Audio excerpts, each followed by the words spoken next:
I started to struggle really heavily with addiction. How old are you at this point? 10, 11. I started doing smoking. I overdosed for the first time, like in my family's house. And my sister finds me and they call 911 naturally because I wasn't breathing. They bring me to the hospital and they Narcan me and all of this stuff. And they see not only do I have a warrant, but they also find more drugs on me. I was so out of it, I woke up in prison. Like I had no idea what happened. How much are you getting on smuggling? I'm making like $1,500 to $2,000 a person. And then if I transport them all the way back to LA, which is like where you would actually do the handoff, I would get like $3,500 a person. When you were stripping, were you high all the time? Yeah, for sure. And when you were stripping, what was your plan? Like just enough for drugs, just rinse and repeat? No, I didn't really have a plan. Again, I always like intended to like get my together at some point, like go to college or like be successful.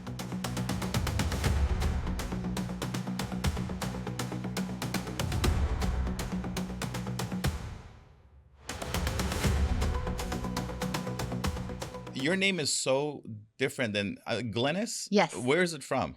It's Welsh. Yeah, I'm not Welsh, oddly enough, but my name is Welsh. What's wild is your story. Can you dive into your story? You have no idea. I know nothing. No clue. All I know is her name and her email. Fantastic. Well, you guys told me first. You were going to tell me where you met. Oh, okay. So you tell her the gas station story. I told her gas station. You got to say the rest. You explain to her the story, and I'll dive right in. We met at a gas station off the 101 in Reseda. Mm-hmm. 7, 8 years ago. Yeah, and we were all part of the same car club. Mm-hmm. And the one guy that kind of runs it was like, hey, meet me here at this gas station at 8 a.m. on a Sunday. I'm like, 8 a.m. on a Sunday? I like my sleep, bro. Right. He's show up, McConn's there, 12, 13 other guys are there, and then we usually tear up the 101 and then cut through the Malibu Canyons. Driving the speed limit at all times. Yep. Right. Yep. Right. Not touching our Seat phones. belts, not touching our phones, paying attention, not crossing lines. Get brunch, Mhm. and then double back home afterwards. And that's how you guys met. Yeah. And then your bromance began. It Exactly. did. It did. Yes.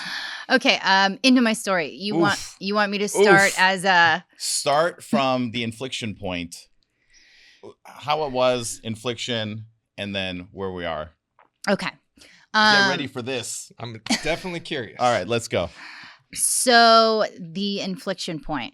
When I was a teenager, 11, 12, not even a teenager, like a preteen, my mom left for work one day and she didn't come home.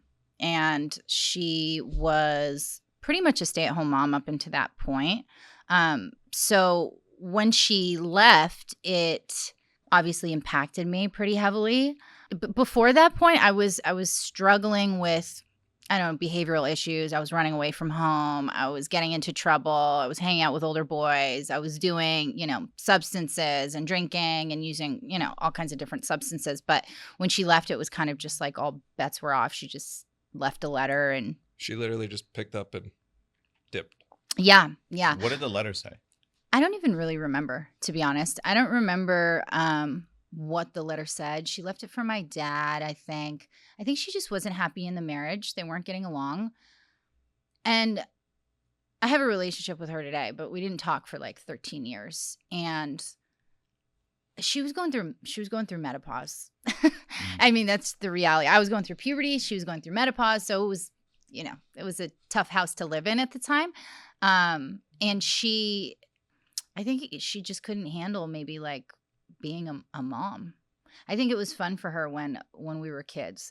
And I hate to tell her story because this is just my perspective on it. So take it with a grain of salt. But my impression was just that she kind of wanted to like live her life, really. And I think with all of the hormonal changes that were happening, she just kind of like walked out the door.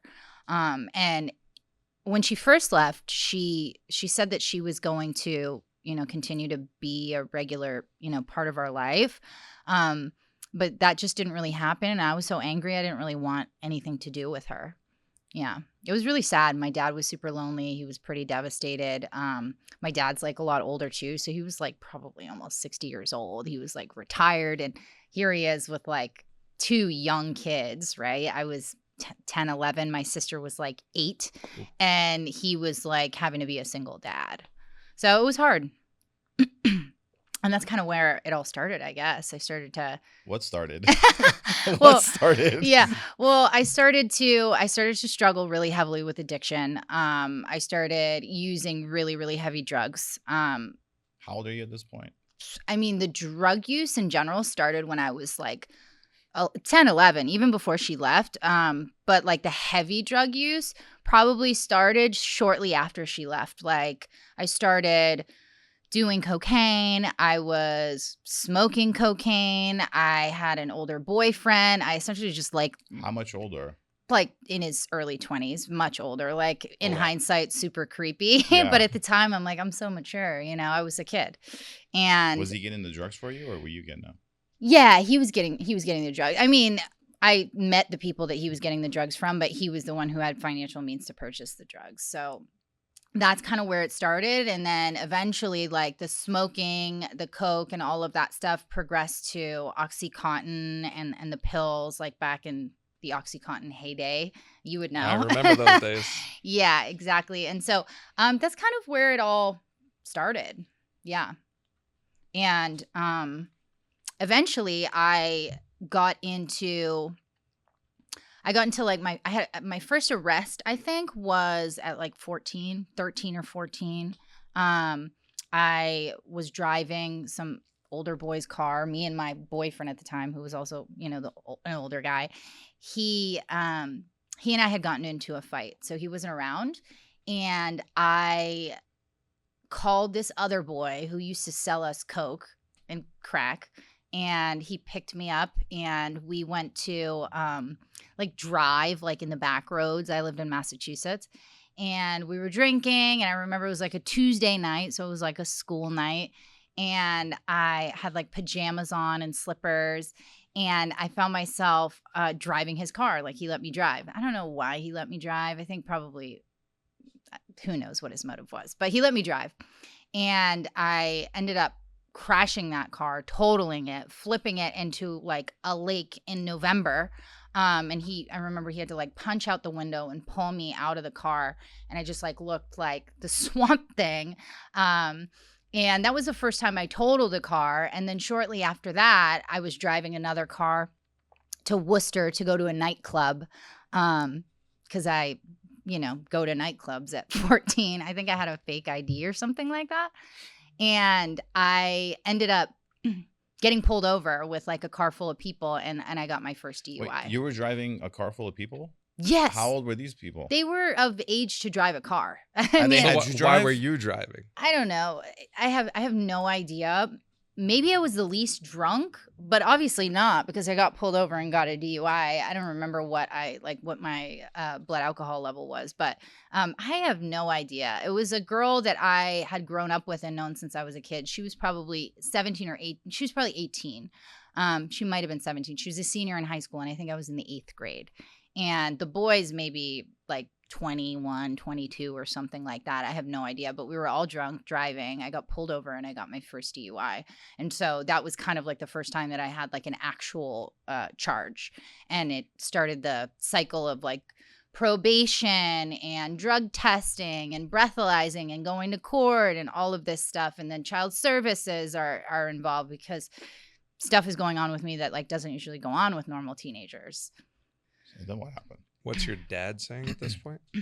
My dad had to go back to work to support the household. This is also during like the start of like the mortgage crisis. Oh, like 08? Yeah, it was around that time. So we had moved into a house, and I'm just backing up a little bit, before my mom left. My mom really wanted to have this like beautiful, she had a dream to have a bed and breakfast, and she wanted like a bigger house. Mind you, we lived in a nice big old house already. But just like not as big and as nice, right? And my dad didn't think she could get a mortgage. He's like, if you can figure out a mortgage, then I'll do it, right? And so she ended up getting a subprime mortgage with like very little credit, and like, they just kind of gave it to her. And so we moved into this house, and it was like this beautiful old Victorian house with stained glass windows. And then within a year she had left, right? And so my dad, who had retired from the post office, as well as he's a Vietnam veteran and had been in the Navy and the Army and the Guard, he had to go back to work to pay the bills. and he couldn't cover the cost of the mortgage, and it was increasing, and it got to a point where he could not really pay the bills at all. And so he was old as shit, like in his 60s, trying to raise two young girls who were going through a lot, right? Was your sister like hanging out with you? No, she wasn't. I mean, her and I are very close. We're about 2.5 years apart. And she would like try to hang out with me. She was like smoking pot and like drinking and acting out a little bit, but like not, as far as substance use goes, not to the extreme that I was. And also, as her older sister, having no like maternal figure in the house, like I tried to take on this like maternal role as best as I could, but I was still a kid and I was also using all these drugs and stuff. So like I wasn't exactly the best role model, but I was like very like, you can't drink, you can't smoke, like you're not allowed to do that, right? Were you still going to school? Not really. Here and there, I would go sometimes, but I was having issues with like truancy and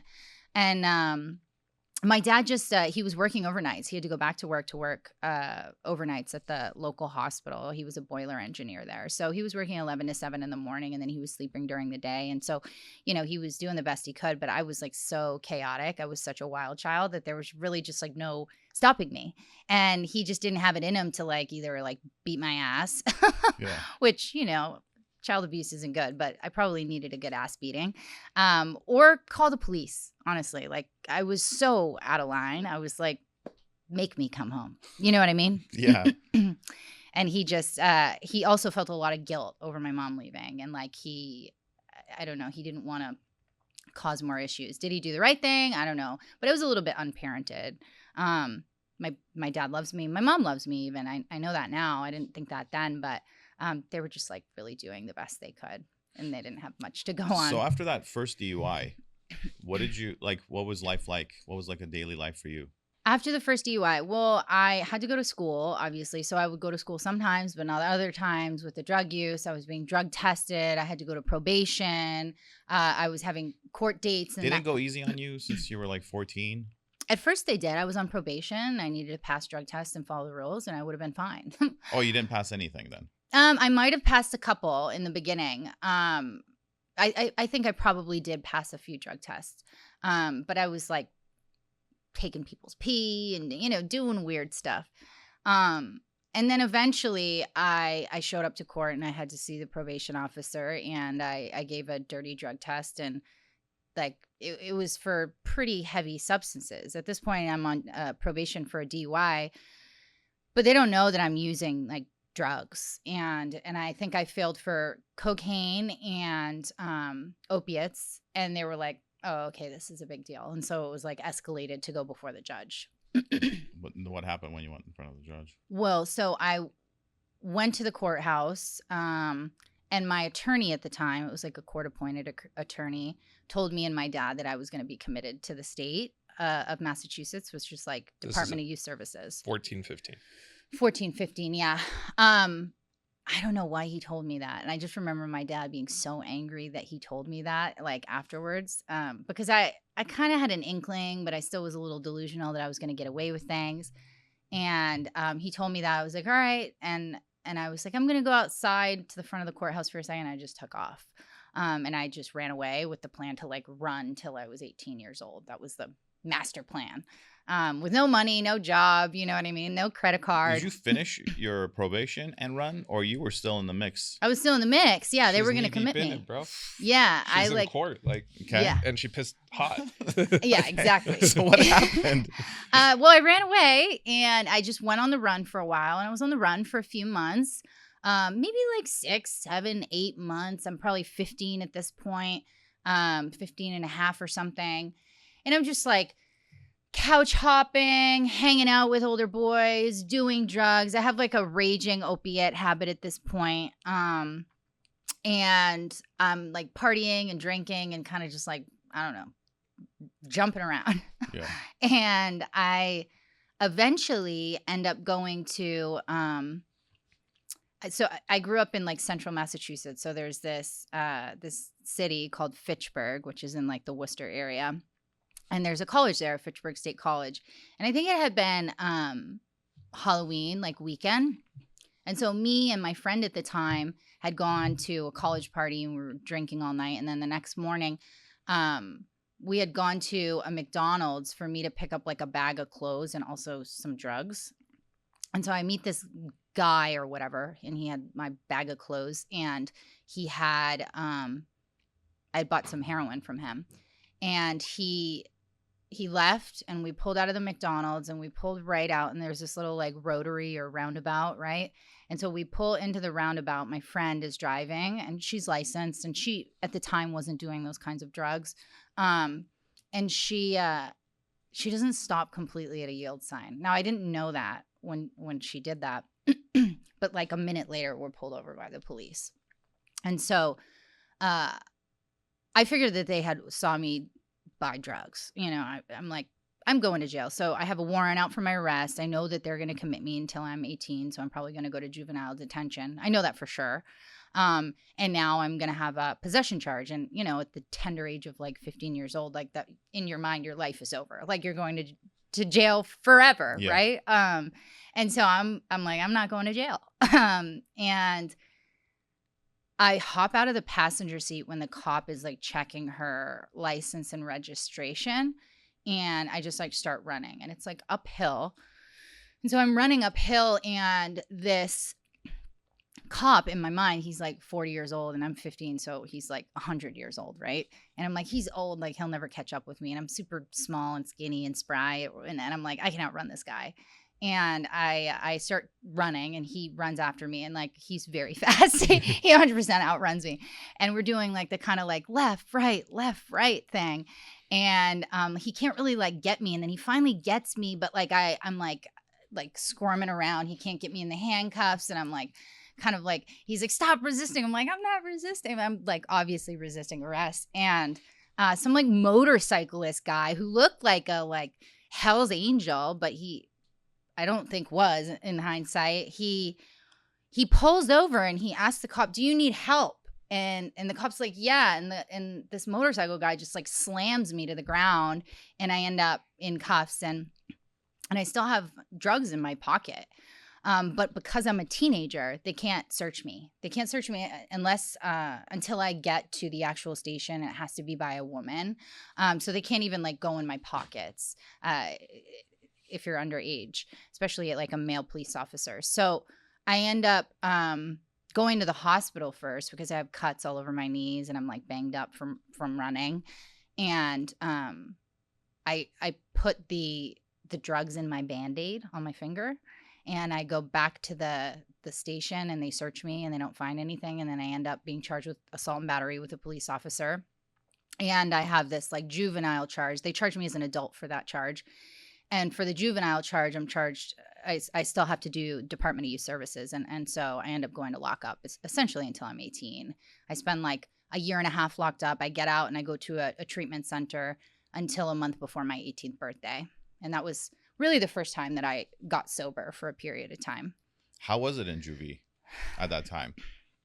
It sucked. I mean, No, yeah. like, did you learn anything from the other kids there? Like, because we had people on the show that talked about like in prison is like a college. You just learn a whole bunch of new things. Yeah. How was juvie for you, experience-wise?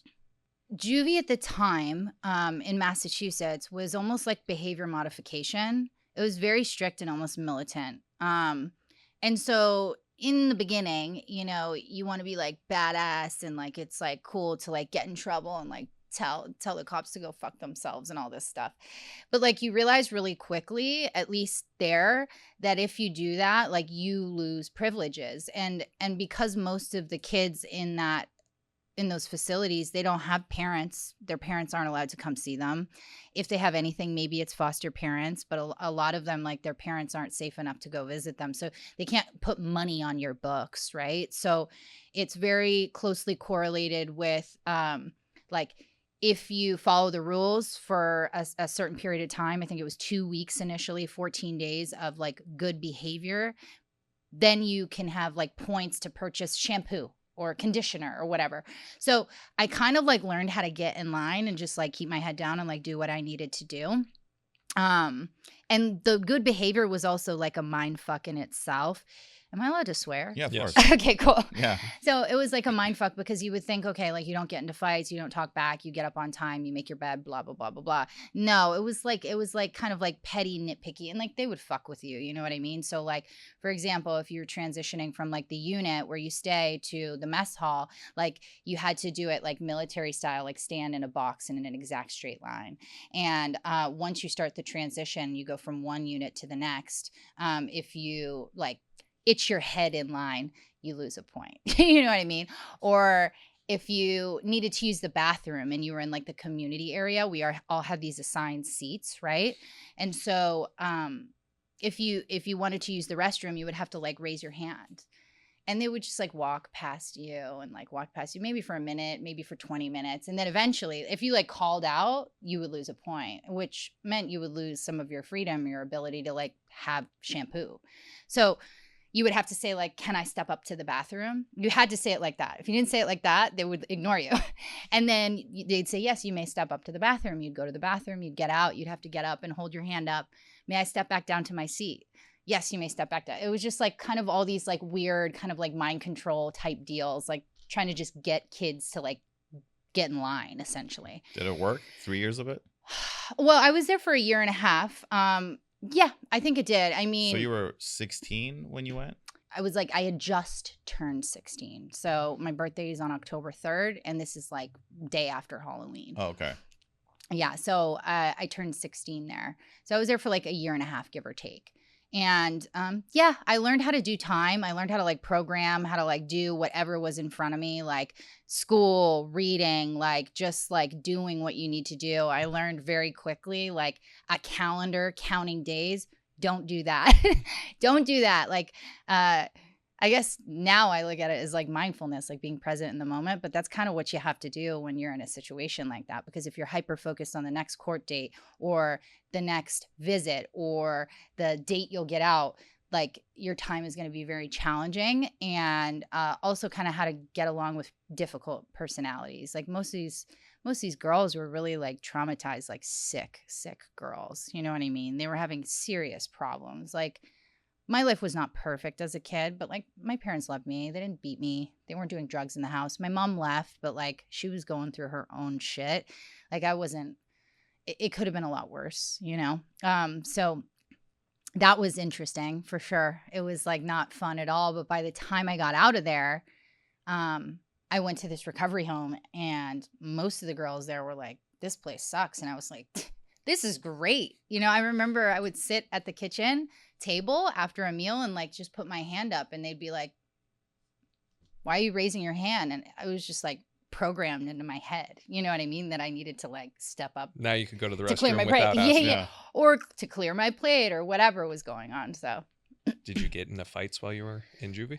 I got into one fight while I was there. I think right before I left. I don't even really remember the details of it, but it was some petty bullshit. You know what I mean? I got into one fight. It wasn't that serious though. What about after the rehab? After the rehab, I ended up staying sober for about 6, 7, 8 months. And So then all the charges are now like gone and so they dropped the adult charges because it was my first adult charge. I was Mhm. a kid and I was going to go to lockup no matter what. The juvenile charges were not dropped, the DUI charge, but I was so young, I didn't even have a permit.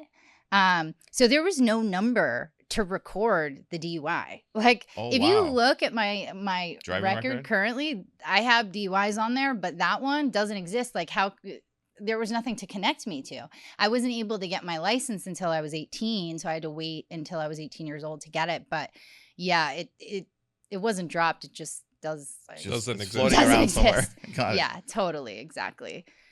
No, I stayed sober for a while, and then I started drinking. And I was so young. I was like, you know, What sparked it? Like what happened that you're like, okay, I just want to drink now? I don't think I ever thought that drinking was the problem for me. Maybe because like, I don't know, with alcoholism or people who primarily just drink, it's like it can get really, really gnarly. Like I'm sure you guys know alcoholics where they're drinking every day and their skin turned yellow and their eyes turn yellow, and you see like the guy outside with the brown paper bag. And that was like the picture I had in my head of what an alcoholic was. And I'm like, I'm not that. You know what I mean? Like, I'm 18 years old. I can drink. Drugs, maybe not. Shouldn't do drugs, right? Because I think the consequences were more tangible and severe with drug use, even at that age. But as far as alcohol, I'm like, I just need to not drive, right? And that might be true for some people, but not for me. And I started drinking because I was just like trying to be a normal 18-year-old kid. Like I was in like dual enrollment. I was going to the community college, working towards getting like a diploma and an associate's degree. And like I had kind of like, things had gotten better. I think it probably was for the best that I went to juvie and then that recovery treatment program. Like it did help me. And it also like planted a lot of seeds. But when I started drinking, eventually like I wanted to get high. And then I started getting high again. And then it kind of all spiraled all over again. So what happened then? So I would find like nice, like not drug addict guys, you know, not like, I don't think it was intentional. I think it was more subconscious. I think there's a few reasons. Like one, I didn't necessarily want to be on the road that I was on. Like I was an addict and I just couldn't stop myself from continuing to do the thing that I knew that like I shouldn't do and I didn't want to do. In the beginning, when I was a kid, it was fun. I liked it. Getting high was nice. Drinking was nice. Like it was all fun and games. But like after like juvie and treatment and all of this stuff, I'm like, no, I really don't want to be doing this thing that I'm doing, but I was still doing it. I couldn't not do it. Right. And so I think I craved a few things. One, I craved like a healthy family and like stability. And so I would find myself in relationships with guys who had that were like stable. They weren't using drugs. They weren't drinking. They had like parents that were still together that loved them, like just a healthy family unit. And I would hope that like through osmosis that like maybe if I was like, you know, dating this person, my life would be less chaotic or better. Rub off on you. Yeah, and a little bit like a lot of the time in you know all of those situations, because there was a couple different like relationships with guys like that, it would like things would get a little bit better and I would like get my shit together and maybe I was still drinking but I wasn't using drugs and like I like wanted to be like live up to the expectations I had for myself, you know what I mean? But like the time would always come where I would fuck it up because I just like could not stop myself from continuing to do the thing that I was doing. Like it was like, I don't know, like. So how was that first relationship, I guess, you got into? And were you keeping it from them? Did they know? Well, no. So when he and I first met, This is your first boyfriend after rehab? after, you know, sobriety and recovery and all that stuff. Well, I had started using again and then I had gotten sober very quickly because it's like, once you get sober after having like a life of like drug addiction, like you're like, oh my God, it's so much better over here. And so once you start again, it's like a lot more painful. It kind of ruins the fun, out of like using. And I got sober again pretty quickly, but I was on like Suboxone and methadone and like all these like mat stuff. And I meet this guy. I don't really tell him about it, but I'm like having to go to the clinic every morning. And like he doesn't know I'm going to the clinic, but like at a certain point, he's like, where are you going every day? You know what I mean? And I tell him and he's like, he doesn't really know anything about it. He has like no experience. Like he's heard of it, but he doesn't know what methadone is. And he's like, okay, you used to use drugs, but like now you don't. Like, you're good? And I'm like, yeah, I'm good. And for a while, it's fine. And he was a police officer. So polar opposite, right, of me. A little different.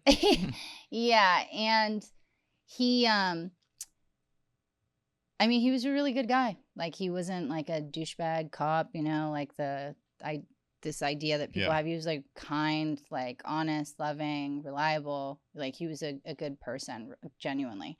And like he really just like didn't know what he was in for, you know. And he was working overnights at the time and I started using again and he would like leave and I would get high, and for a while he didn't know, and then he started to catch on like something is going on, and like he's always dealt with like severe drug addiction from the perspective of like a law enforcement officer, you know, not his family or a loved one or a friend. Like he doesn't understand addiction. All he sees is the worst of it, right? Arresting people, homeless people on the street. And here he finds himself in this position where there's like somebody who he genuinely cares about. He'd gotten to know me. Like he knows I'm not a bad person, but I'm like doing this thing and I'm lying and I'm like doing shady shit and I'm like sneaking around in the dark, you know, when he's not home, and he's coming home and he's like finding my paraphernalia and he's like, what the fuck is this? Like he's like searching the house, you know what I mean? And like it was just total chaos. And like one time he's like, enough's enough, stop doing it. And I'm like, yeah, no problem, right? As if I could do that. And then he finds out again and he's like, you have to go to treatment. And so I end up going to like detox for 2 weeks at like some shitty hospital place in Worcester, Mass. And I get out and I use right away and he's like, we're done. How long did that relationship last? Maybe 2 years. And then It's a good amount of time. yeah. Yeah, maybe 2 years, year and a half, 2 years, something like that. I mean, the first year was good. I was like drinking, and when I would drink too much, and I would like do dumb shit or act like an asshole. But What's like, dumb shit? Piss the bed. You know what I mean? Oh, like, so it's really oh my drunk. God. Yeah, like I think one night we went to a Patriots game and it was freezing, I remember. And so this is like the era of Ugg boots, right? And I had Ugg boots on. And so I had put like pints of like alcohol in my Ugg boots to get them in. Cause I don't even think I was 21 yet. That's how bootlegging started. Putting alcohol in your boots. Oh, good. That's to where know. It comes from. That makes sense. Well, I was bootlegging. You were yeah, bootlegging. Yeah, exactly. Yeah. I was bootlegging. I put like some alcohol. We were like pre-gaming outside and tailgating, and I just remember it was like 5 degrees out. It was so fucking cold in Massachusetts. And I walk in and I'm continuing to drink, and I go from like buzzed to drunk to like completely plastered.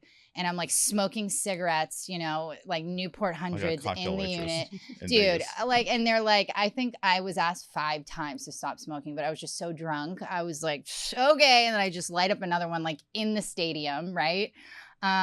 It's like going to like Dodgers Stadium and smoking inside. They'd be like, what the fuck are you doing? You'd be out pretty quick. Yeah, you'd be out. Exactly. And then, I think it was his birthday, and like I had like bought these tickets and we end up getting kicked out. I end up getting kicked out, and Which means we. Yes, which means we both left. Yep. And we were supposed to stay at a hotel. And I remember he's like, no, we're going home. We go home. He's so pissed at me, but he's too scared to let me sleep alone. Right. And so I end up like puking cheese fries all over. I mean, just like total. Just I was white wreck. girl. Yeah. Just Wow. a total train White girl wreck. wasted. White girl wasted. I was a shit show. Yeah. I was not a fun drinking buddy. You know what I mean? Yeah. Was he a drinker at all?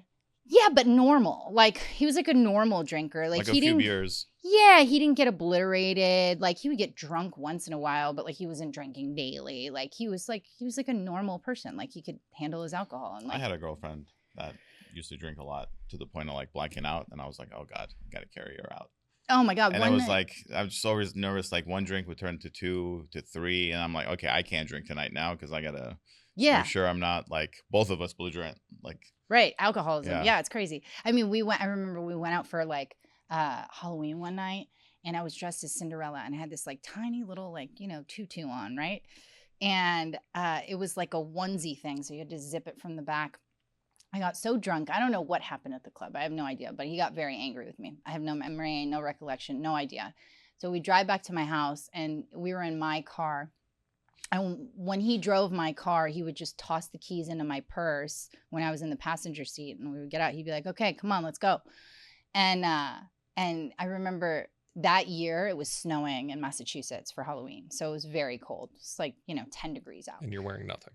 Right. And so he hops out of the car, and he had tossed the keys in, and it automatically locks. And I'm like passed out in the passenger seat, and he doesn't know it. And he can't like wake me up.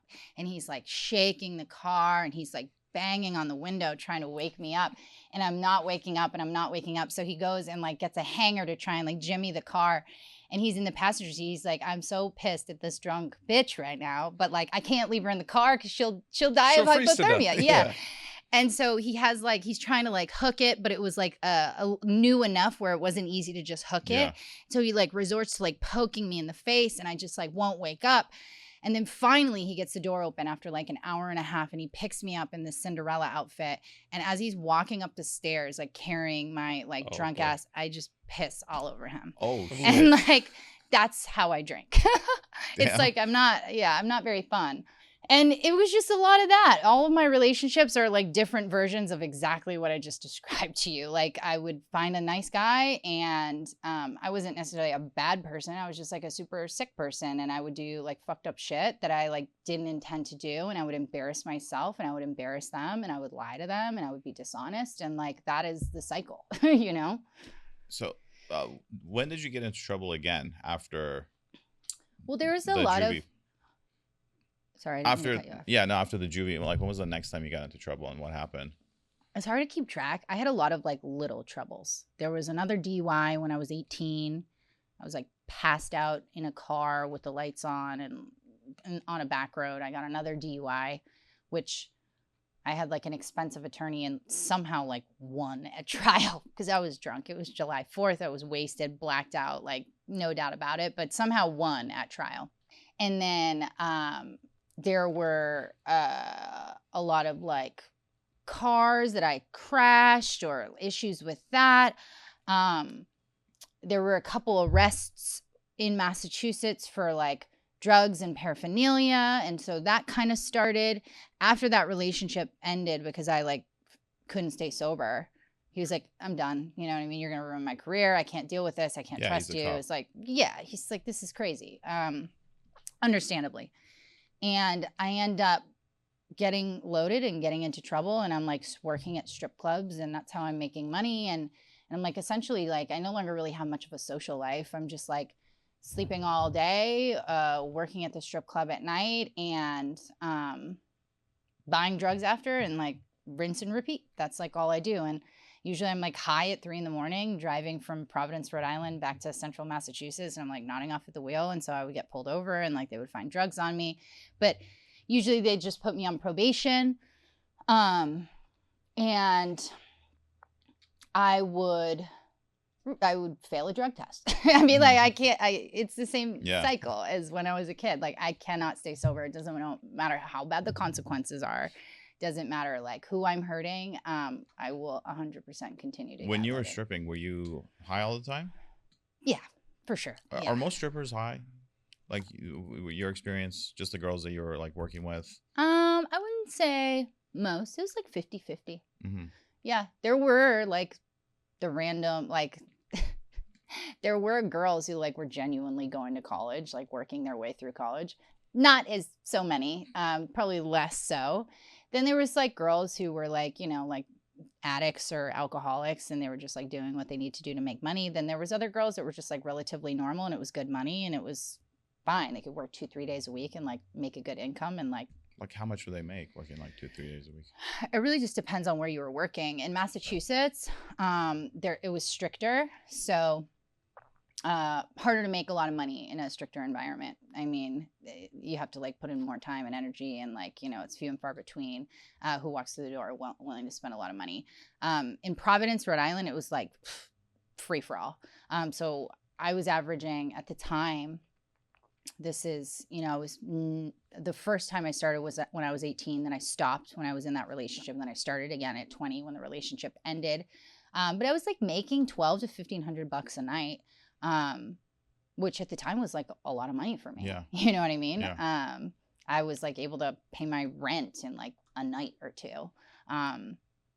So yeah. And sometimes even more than that, sometimes $2,000 or $3,000 a night.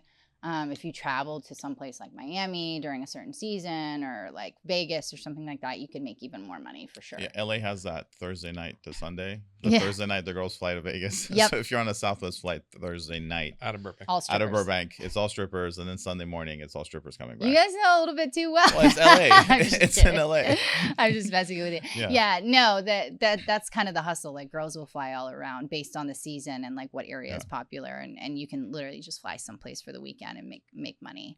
And when you were stripping, what was your plan? Like just enough for drugs, just rinse and repeat, or was it like, let me get another relationship and find someone? Or No, I wasn't necessarily what was the trying to plan? find someone. Because I'm sure like strip clubs, guys approach like, oh, let me take you out dinner, let me take you this, let Yeah, me for take you sure. that. But And that there's never like a happened. difference between like a relationship and then there's like sugar daddies, you know? Mhm. And at that, like, it's like you have a conversation, you kind of know where it stands. Yeah. Yeah, there was a lot of that. No, I didn't really have a plan. I think again, I always like intended to like get my shit together at some point and like go to college or like be successful and Did you ever productive. think like maybe getting a sugar daddy or a few sugar daddies and like not stripping and just that supporting it and then just getting a life on together? Or? When I first started dancing, no, like I didn't even know what that was. You know what I mean? Nobody had like really put me up on game, but I kind of started to kind of check the vibe. And What was the game? Like, what's the game in that strip club world? I mean, most of the girls, I won't say all, but most of the girls, yeah, they're looking for, you know, some rich guy to marry or like some sugar daddy that'll like pay all their bills, that kind of deal. But I wasn't necessarily in it. Like I wanted to make my own money and kind of like be independent and not rely on anybody. I was willing to have like sugar daddies as long as the expectations were low, you know, not that I could meet them anyways. Yeah. You know, I wasn't exactly like reliable. And yeah, it started off like that. Then I went to Providence and it kind of like progressed. I was making more money and there was, you know, like a lot of drug use. And I ended up meeting, you know, the next guy that I dated, who was another like nice guy in finance. At the club or just random? Yeah. At the strip club? Yeah. But he was like a normal guy. He wasn't like a, Mm-hmm. and we met and probably didn't go out for like a year after we initially met. He wasn't like a regular or anything like that. Cause there's regulars, guys who go there like every Tuesday at 4 p.m. to see Sally type deal. You know what I mean? Yeah. Yeah. So he wasn't like that. He was like coming in with like colleagues and stuff like that, like maybe once a year or once every few months. And like they were like young guys in their 20s, you know, in finance, just trying to have fun. I guess there's different demographics. There's the ones that are just having a good time, and then there's ones like, this is life. This is like my 4 p.m. life. Yeah, it's like almost like another addiction for them. Or like they're so sad or miserable in their own life. It's like, yeah, there's all kinds of weird shit. There's guys that just like they get off on like being financially taken advantage of. Like, really?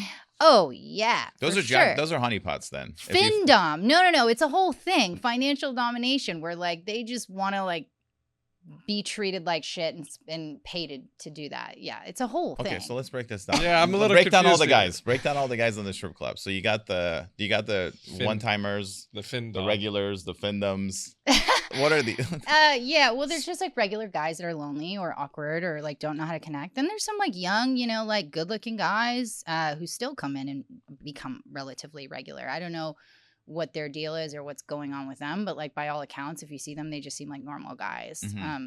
Probably guys who either are married or have a relationship. Like it doesn't 100% add up. Then there's like like bachelor party type dudes and like just trying to have fun. And then there's like work people, like kind of regulars. Like there was a bunch of attorneys that would come in, like they became regulars. They weren't coming every week, and but they would come like every having a business meeting. They would come every like 2-3 months, and it was like the same deal. And like they knew all the girls. It was like there was a lot of that, or like finance guys. There's a little bit of everything. And then there's like guys who come in with their wives and girlfriends to like have some fun. You know, there's a little bit of everything. So when you go up to a guy, are you like assessing, like, where's this guy going to fit? Is he like, you know, right off the bat?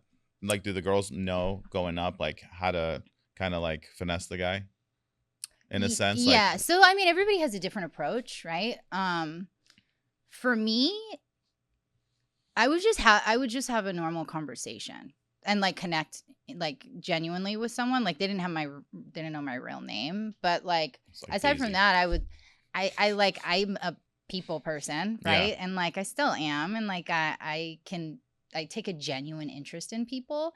And so like usually like my move, which isn't everybody's move, but mine was like, hey, where are you from? Like, what do you do? And like finding some kind of common ground and like making some kind of like genuine like connection. And they'd be like, oh, you're like almost like a real person, which I think some of them go in there with the intention to not deal with a real person. So that's not everybody's bread and butter. Then other ones like to feel like there's some kind of genuine connection there. Got it. Do you know what I mean? Yeah. It makes sense, because if they're having a hard time out like meeting girls, and then they meet a girl and they're like, oh wow, she's actually interested in me. Right. I mean, and like I said, there was like some like normal ass guys that look just like you know what I mean, who would come in and like decent personalities, funny, you know what I mean, successful. It's hard to say. So then you transition into the new relationship, the finance guy. How long did that one last? Maybe about 2.5 years. I ended up moving to Texas with him. And at first he didn't know what was going on with me, and then he caught on. It's like the same cycle. And he was like, you got to stop. And I really wanted to stop. And I wanted to stop for him. I really cared about him. And I did for a while, like 8 months. I stopped. I like kicked cold turkey in Texas. It was like, it was painful. It was disgusting. It was not a fun experience. And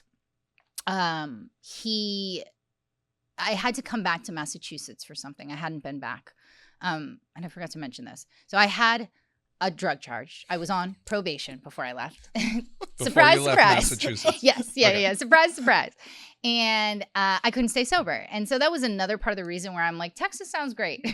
I need to get out of here. And I just knew I couldn't stay sober there. I had been like going in and out of detoxes, but I would just get out and get loaded again.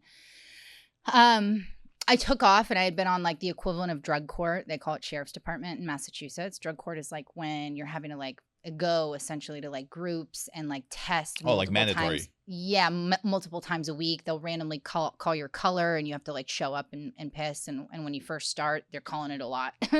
And they're calling mine a lot, and I'm like failing a lot. And so I kind of was reading the writing on the wall. I'm like, they're going to send me back to jail. I don't want to go back to jail. And so I leave. I run again. And I moved to Texas, and I actually like get sober. I mean, I think there's a warrant still sitting in. There's a warrant. Totally. There's a warrant. So I have to go back to Massachusetts after being in Texas for about 8 months. And I'm working as a bartender. I'm in this relationship. We, have some nice friends. He's a nice guy. He has a good job out there. He works in finance. And I go back to Massachusetts, like no ill intention. And I end up, there was some personal stuff going on with me at that time. And I end up spending about maybe 6 or 7 hours in Massachusetts. My younger sister, she picks me up. She has to go get a haircut. And at the time, do you remember when like it was like stylish to have like the side shaved off? Yep. So she would go to like this barber shop to like the Dominicans always like did the, the best little like lineup design. Exactly. And she didn't like to go alone because they were creepy. So she's like, can you come with me? And I'm like, sure. And we go, and we're, in kind of my old stomping grounds, and like she's in the barber shop, and I like walk outside, and I end up meeting my dealer and picking up and relapsing. And then I overdose for the first time, like in my family's house. And my sister finds me, and they call 911 naturally because I, wasn't breathing. And the police come, and they bring me to the hospital, and, they Narcan me and all of this stuff. And they see not only do I have a warrant, but they also find more drugs on me. So I pick up another drug charge. And I wake up on my way to MCI Framingham, which is the women's state prison in Massachusetts. And I was so out of it. I woke up in prison. Like I had no idea what happened. And so I didn't end up coming home to Texas in a week. Shit. Yeah. And he's like, what happened? Because he knew that I had some issues. I had been honest with him.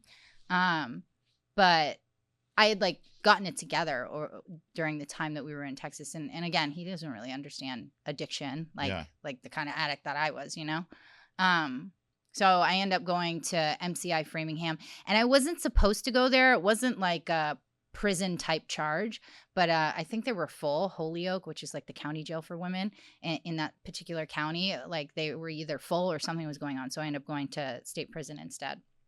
And that sucked. It was, not fun at all. And what happened when you came out? Well, how long were you there this time? She said a week, no? No. No, she was supposed to go to Texas back in a week. Yeah, I was supposed to go back to Texas. Boyfriend. Oh, so no. how long were you? Yes, he's following. Yeah, I was in there for like a year. Oh, so you didn't Fuck. come So home. you woke up and you were there for a year. Yes. Did you go back to Shit. Texas? I eventually did. Yeah. So I ended up going to court, and one of the charges was dropped. Because I was like, listen, I just kind of owned it. I'm like, yes, I left to Texas. Also, I am a raging heroin addict and I cannot stay sober here. Like, I cannot stay sober in this shitty, small area of Massachusetts. Like, I just can't. Like, I really wanted to. And then I also had, like, my dad show up and, like, the boyfriend, and they're like, listen, she was doing well in Texas. Like, please don't put her on probation so she has to stay here in the state of Massachusetts. Like, let her come back to Texas. And honestly, it was the best thing for me. Things had been arguably better. I was still drinking, but I wasn't like using drugs. I had a job. Like, I was like consistent. I had a relationship. Yeah, exactly. And so they dropped that charge, and or give me time served. I don't really remember, but I had the other charge. And so the next day I go to the other courthouse in another city for the second charge that I had picked up when I was overdosed. And they it's the same judge who's filling in at that courthouse, which is crazy, right? Because luck of the draw. It was crazy. Yeah, he was like compassionate and kind of was like, okay, like I'll help her out. And so he sees me again. He drops that charge, and I essentially end up, being released right away. And the plan is to go, back to Texas, spend a few days with my family, and go back. And that didn't happen because I ended up relapsing again and like overdosing again and going through the whole thing again. And then eventually I think I was released in August and September, October, November. So I was in Massachusetts 3 months just like running amok. And then it got cold and I was like homeless on the streets. Yeah. I was like, you know what? I'm not about this life. It's too fucking cold here. And so I ended up going back to Texas and kicking again. And with the same boyfriend. Same boyfriend. Yeah. Crazy. If I were him, I probably would have been like, no. How did that relationship end? Same way that they like all ended. I was like, eventually I did start using out there, except I started using meth, and like that's a whole other like can of worms. It's like because you're in psychosis and you're like crazy and you disappear for 5 days straight. Like at least on heroin, I would like consistently like show up, and could have a conversation. But no, it was just like he was like, I really care about you, but like I don't know how to help you, and this isn't working. What'd you end up doing after you guys broke up? So I left that relationship and I ended up. You ended the relationship? No, he ended the relationship, but like I left, the house we were living together. Yeah. It was a really sad house. He's like, I'll give you some time to get on your feet, but like you gotta go. Mm-hmm. He didn't like kick me out on the streets like the other one did, but I end up like going to county jail in Fort Worth. A lot of jails, just like a lot of stints of jails. That's like my MO. If I'm not, I go to jail. And I got a DUI in Texas, and I end up failing a drug test on probation. And and they send me like right to jail. They're like, okay, you're going to jail. They don't really give you like a bunch of chances like in California or Massachusetts. Texas, like yeah, you're going to jail. Yeah. So I end up in county jail and I meet this girl and I get out, and her and I stay in touch. And she introduces me to some other guy. And there's some point where I'm down and out and I'm on the streets and my phone's stolen and my ID stolen. And it's like the old crazy rigmarole of like not being a healthy human being. It's like, this is very much a cycle. Like you're always losing your phone. You never have an ID. Like you take a long time in the bathroom. Like these are signs that somebody's probably on drugs. Yeah. And the bathroom. Yes, the 3-hour bathroom. So yeah, totally. You guys, if you've ever been around an addict, you know exactly what I'm talking about. Yeah. So I end up calling this like guy that she told me to call because I was like down and out.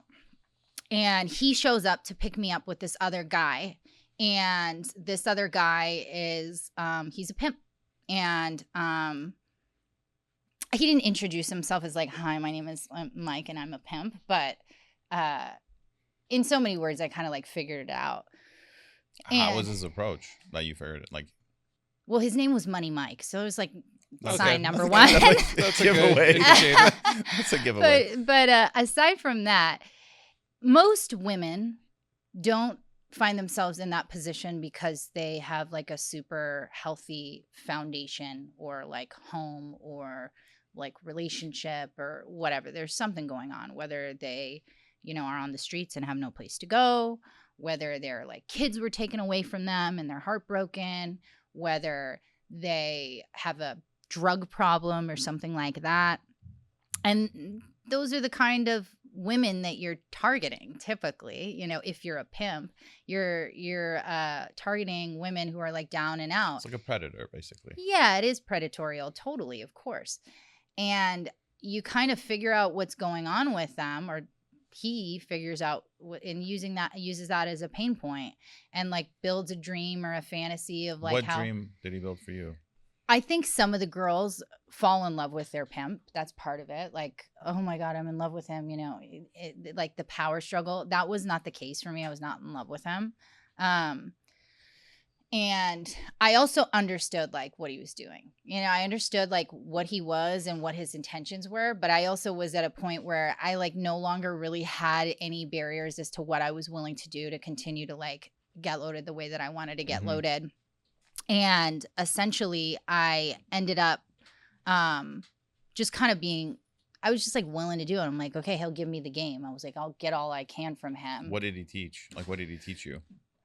How to post on the internet, where to post, different terms, how to stay safe, what to say, what not to say, like when you're on calls or when someone's there, like what to look for, red flags. You know for what I law mean? Enforcement? Law enforcement, or just like people who are going to rip you off, or there's a lot of different like layers to it. So I just really didn't know anything about it. Like I'd already been dancing and working in a club, so this you is had like some kind of experience. Yeah, but it's different when you're in a club. How totally. different are those guys, strip club guys, versus the other guys? Well, there are pimps that have girls in the strip club, so that is something you see. But I always like at that time when I was 18, 19, I like stayed away from that. I'm like, yeah, they would come in with black guys. I'm like, I don't think so. How old are you at this point? 21 maybe. So Money 22. Mike, like you're working with Money Mike at 21? Yeah. I see. Yeah. And then so he's putting you on game? Yeah. And I kind of like know what he's up to. I'm like, I'll get all I can and then I'll just like leave this situation. And he's like, hey, we'll come up together. He had just gotten out of like federal prison. He had done 10 years. And he had done 10 years. At least I think he never told me any of this. It's like information I found out as time went on. Like they never tell you really the full story, and they're always like over exaggerating. It's always like there's a lot of grandiosity. But like I knew he was fresh out. I didn't know for what. I didn't know how long he had done. But I knew that this had been his career choice before that. And like that. And he told me all these stories about all these bitches and all this money and all this stuff. And like I'd seen pictures and like I don't think that it was 100% untrue. He definitely was a pimp. But I was just like, I don't care. I was in such like a dark place. I didn't give a shit. And like maybe it's delusional, but that was just kind of the place I was in. How much were you making working for him? When you have a pimp, you don't make anything.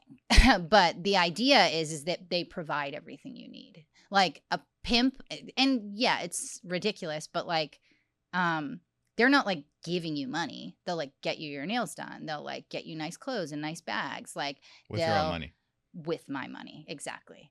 That's the idea. Like, oh, I'm keeping you safe. And at first you're like, they pose it as like, this is a partnership and this is a collaboration. There's like a lot of like manipulation and like kind of like mind fucking. And you're like preying on like whatever this person is going through. Like I had no place to live. I had no car and I had no money and I had no ID. And he's offering you all of those. Yes. And more, right? Like, oh, we're going to build this like beautiful, like kingdom and like all this crazy stuff. What if he's with other girls? Like, so at the all time, you guys believing? He was like fresh out. Oh, so he only had. It was me. Gotcha. But he's like, we're going to like bring on other girls. And then quickly down the road, there were definitely other girls. So he's telling you like, you're my main girl. These are all below you. The bottom bitch. The bottom bitch. The bottom bitch is actually... I remember in the strip club, there was a girl who had Frank's bottom bitch all the way up her leg. And I had no idea what that meant then. I was like, what does that mean? She's like, it means like you're the top bitch. I thought the top bitch was the top bitch. No, bottom bitch. Bottom bitch is the top bitch? Yeah. What the fuck is a bottom bitch? Top bitch, like the main girl. Yeah, exactly. And that ended up being true just because I'd been with him the longest and I was like the most consistent. But and I made a lot of money. And it got to a point where like he started to give me money. Which how much were you like generating? In the beginning? Yeah. Maybe like 2 or 3 grand a day, just me. And is that like you're seeing a lot of clients or In the beginning, yeah. And then as I progressed, it was a lot more than that. 4, 5, 6 grand sometimes in a day. I mean, like the longer I did it, the more money I made, because it went from like being kind of like gnarlier, you know what I mean? Because I wasn't like established, to being more like high end and being verified, which is like, it's like Yelp for hookers.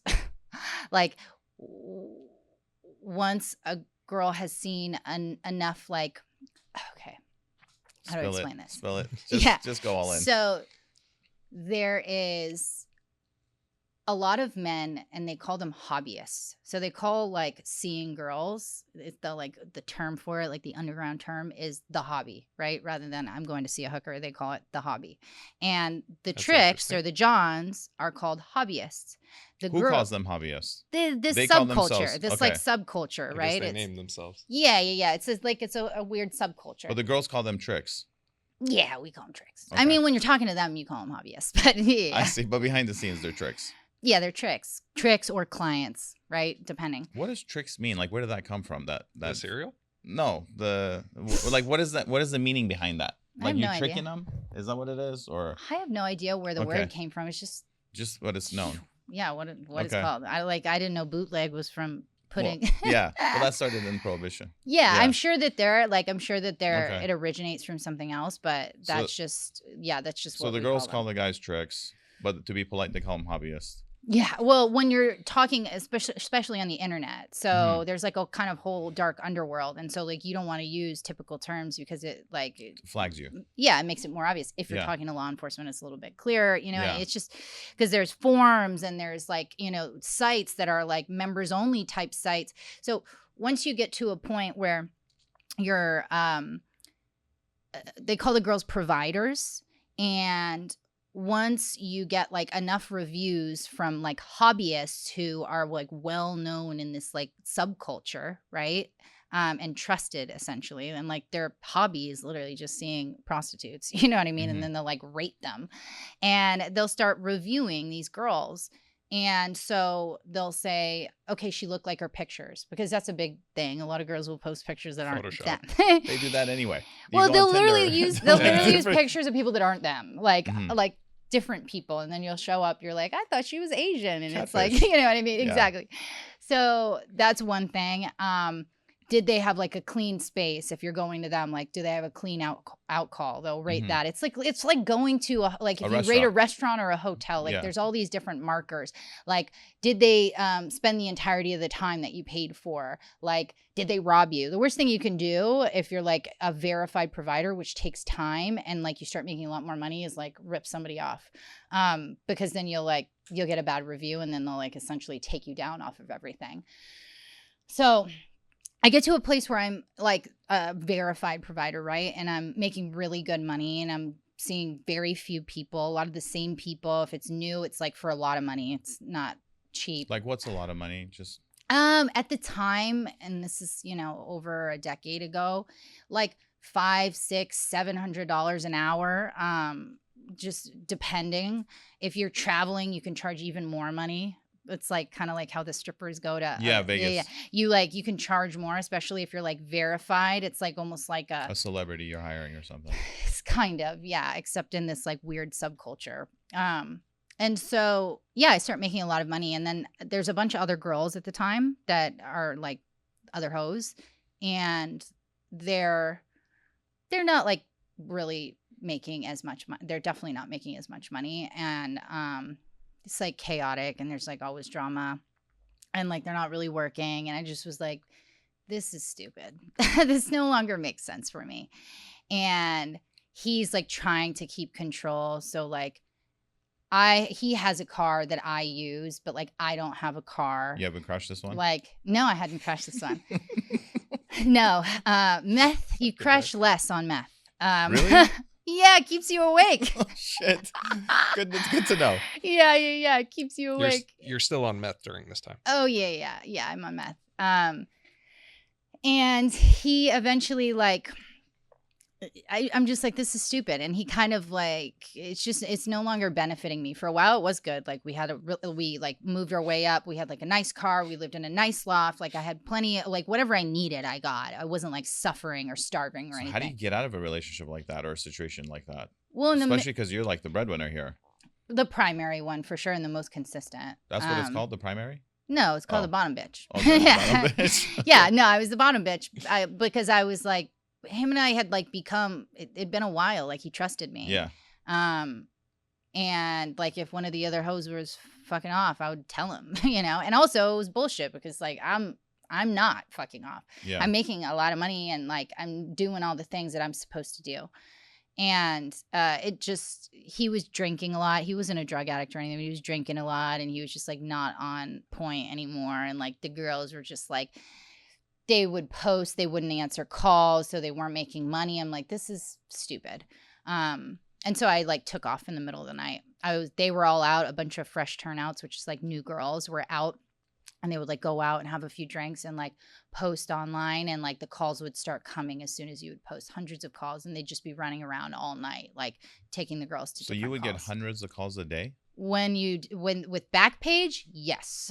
Yeah, for sure. So you answer 100 calls? Like you meet 100 guys a day? By that point, no, you don't meet 100 guys. No, 80% of yeah. Well, no. So like if you get 150, 200 calls in a night, 150 out of those 200 are going to be just dudes who are fucking around on the phone. Oh, so what's an actual, like, how no, many that's part of customers you it. actually Like get out of how you verify and like qualify if somebody, that was like part of the game, right? Is like, how do you discern? Filter through all Yes. Right. Filter through all the bullshit. Exactly. So there was maybe 40 or 50 of them were serious. And then another half of those guys like weren't willing to pay whatever you wanted them to pay. Okay, so or like like trickles these down to like 10. Yeah. But by this point, I'm not doing any of that because it's more risky and it's less money and it's a lot like more work. But I'm already like kind of in a different point now. I don't need to do that. Yeah. But they're fresh turnouts, so they're like trying to like build a client basis and a reputation. And so once you have your stuff. clientele, like you can totally, and once you're verified, like you're so set. just don't rip anybody off and like make sure you post pictures that are actually you. Mm-hmm. And then you can kind of build something up for sure. You just have to wait until you see one of those hobbyists through Backpage, and then if they review you, if it's a good call, then it starts, and then you'll get more, and then the more reviews you have from but it other. Seems like it could be addicting for someone to like walk away from all that money once you build that. Totally. You definitely get addicted to the lifestyle and like kind of the chaos. And like, honestly, most of the guys when I was at that point, they were like good guys. Like I became friends with them. It was like, I felt like a therapist because they were What's willing their to. story? What's the guy, like those guys, the story? Oh my gosh. A lot of them were just like normal, like business owners, successful guys. Some of them like had wives. Some of them didn't. And they were just like lonely and like wanted like companionship, but like not the strings that come with it. And then there was a lot of like young, successful, like business men who would travel a lot. And they just like didn't have the capacity to have an actual relationship that was like meaningful. And so like they would just either see multiple girls because they had like sex addiction issues, or they would have like one or two like set women, and those are the only women they would see. And like it was like the girlfriend experience is what they call it. It's like you're essentially like a hired girlfriend, where a lot of the time you're literally just going on trips and like spending time with these people, and like there's like not even sex involved some of the time or most of the time, right? And that's like kind of ideal. You're just like hanging out with people and getting paid to do it, and there's like benefit on both sides. Like they can just be authentic. They don't like have to pretend that they're anything other than what they are, and there's no expectations. I don't have any expectations other than you pay me. You know what I mean? Like you don't have to tell me you love me. Like you don't have to be home by 8, you know? And so I don't know. It's a crazy like world, but that was just the reality of it. And like, I also was very like, I hate how many times I say like, sorry, it's a bad habit of mine. There was also, I think, I wasn't judgmental. I still am not. I look at all of these experiences very differently, obviously, given the place I'm at in my life currently. But you definitely have some angels watching over you. I know. That's for sure. Seriously. You don't even know half the story yet. You don't even know half the story. Oh, boy. yet. Yeah. But I'm just saying, like, you definitely have angels. Yeah, like- for sure. Like 9 Like lives. a few. Totally. More than 9 lives. Yeah. I'd say way more than 9 lives. Yeah, And for a sure. shit ton of angels watching over you. Yeah, I would say I'm definitely lucky for sure. There's definitely something in the universe looking out for me. Yeah. I look at a lot of those experiences differently, but just in general, now and even then, I've always been very like matter of fact and genuinely like curious about people and how they work and how they tick, whether it's, But you're also very clever and very smart, and you're quick-witted. Like, you can really sense things really. I can tell just from like the stories that you're talking about. Like, you're really quick at like assessing the situation. yeah, And, well, I like- think you have to be. Yeah. When you're like living that kind of life. Like, Yeah. that's your like superpower, right? Having like a sixth sense and like being able to read the room, because it could like keep you alive. Yeah. Genuinely, it could cost you your life if you're not, aware of your surroundings and whoever you're dealing with.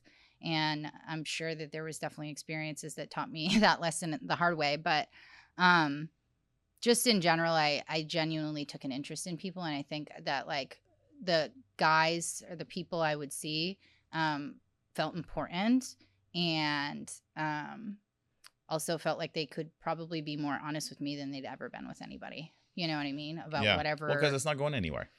It's, Yeah, You're even there. with You're the interested. therapist, sometimes there's fear of judgment. You can't Yeah. be honest with your like friends. So like, I think there was just like a lot of like hiding, and so like a lot of the time it would just end up being like a therapy session. It felt like, Mhm. and yeah, so there was a lot of that. But eventually I escaped, and I left. I left in the middle of the night and like took off. And he came back, and I was like gone because he was not gonna like let me leave. Yeah.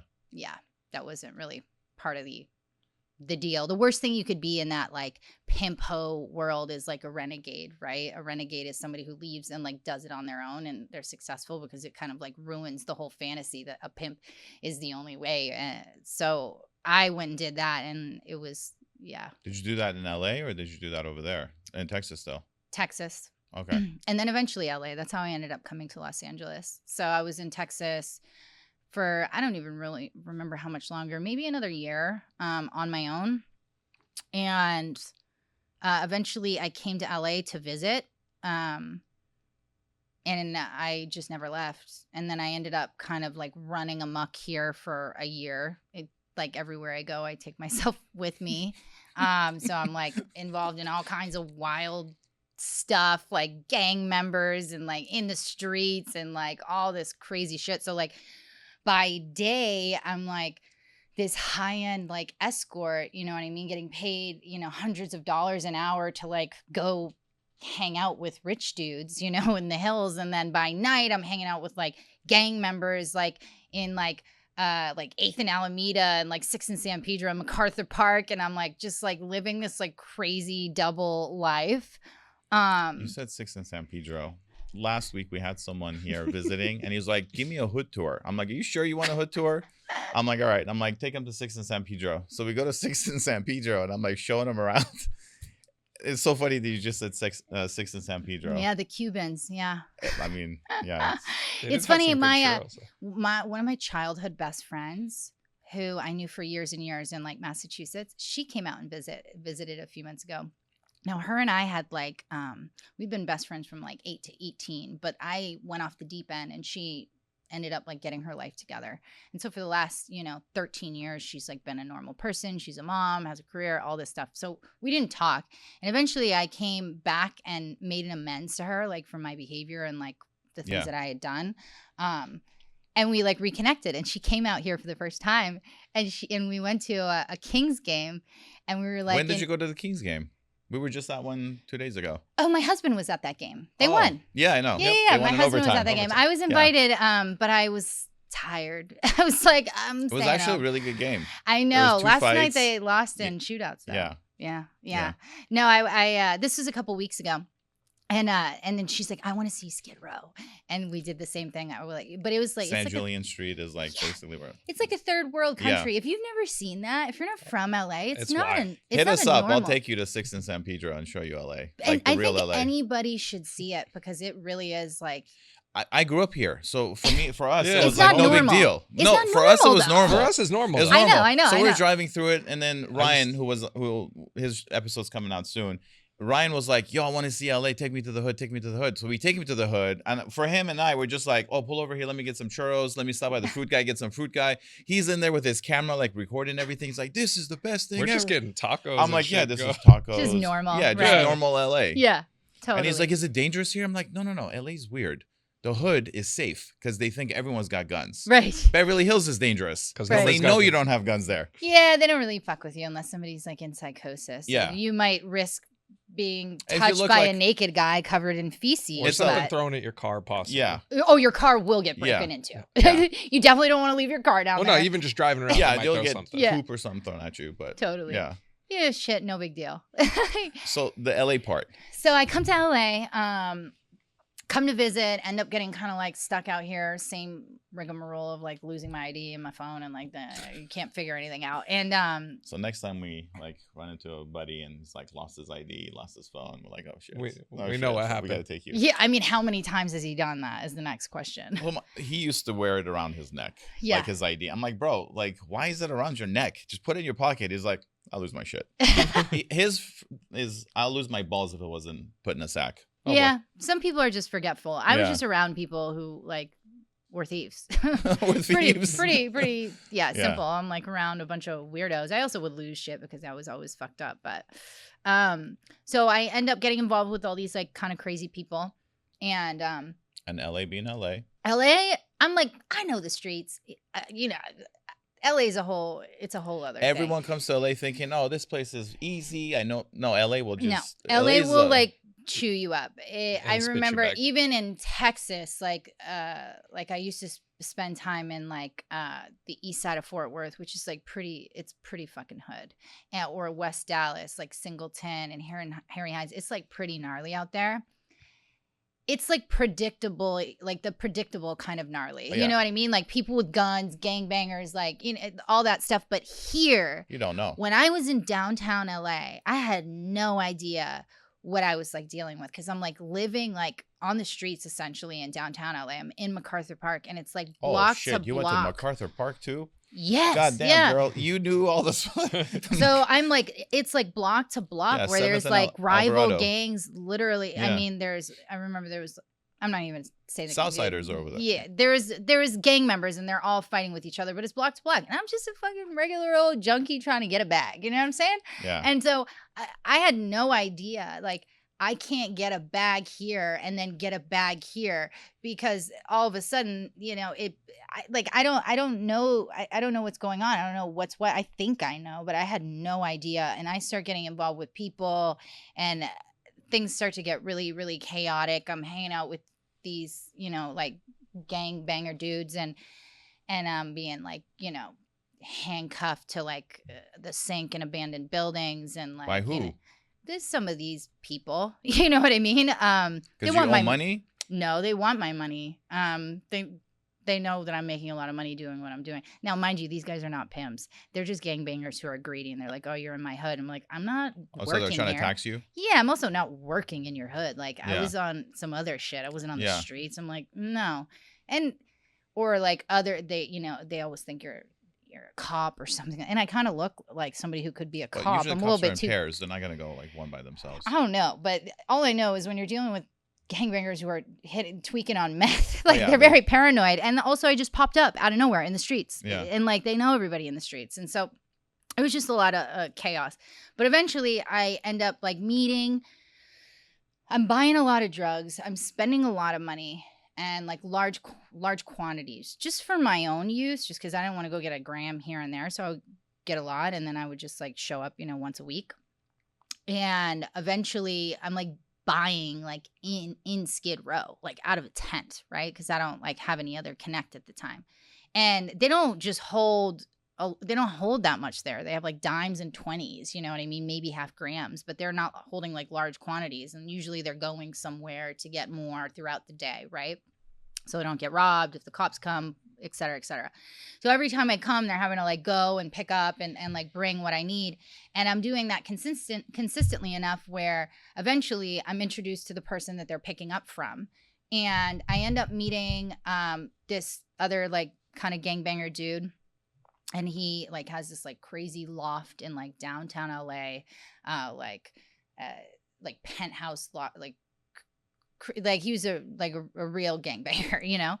And they're doing all kinds of stuff like printing money, selling drugs, pulling shit off trucks like Louis Vuittons. They have all kinds of designer shit, like anything like crime related you could think of. They were doing all kinds of shit, right? Like the definition of organized crime, because it was pretty organized, honestly. And so I meet them, and I probably know the nationality if I were to guess. I'm not gonna say it though, but we'll talk off. I'll camera. tell you after. Yeah. I think it was your first guess of what you thought. No, it wasn't actually. Okay. Oh, fuck those motherfuckers. Oh my God. They're way too grimy. Okay. No, it wasn't. No, they were Hispanic. Oh. Yeah. Okay. Yeah. At least in the streets. They're pretty grimy, those people. And I end up meeting, you know, these guys just by chance, and I start buying more from them.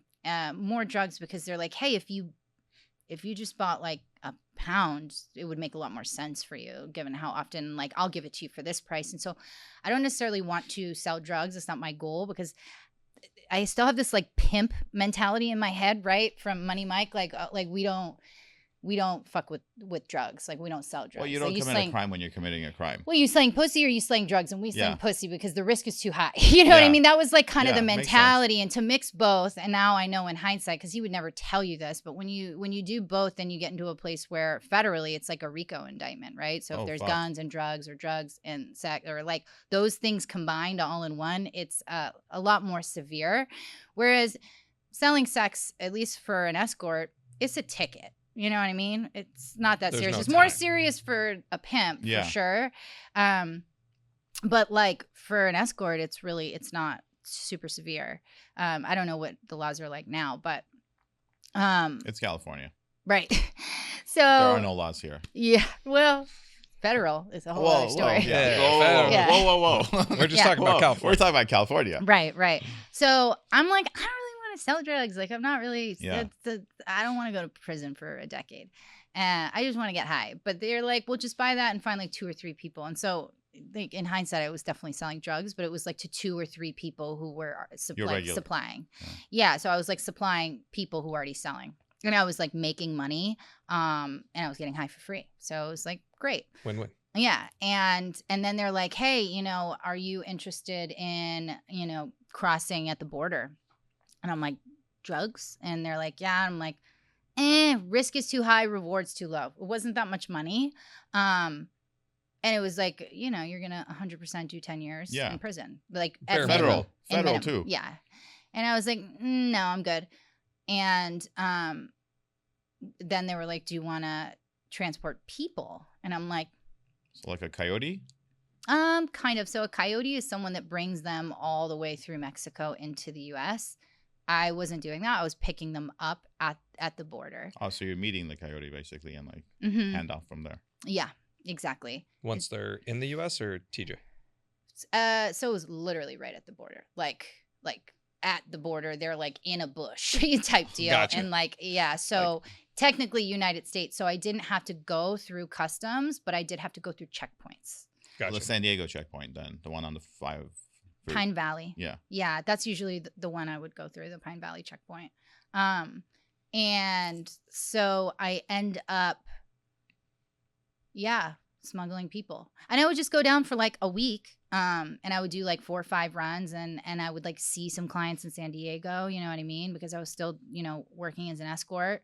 And then I would like. So how much are you making as an escort? How much are you getting as smuggling?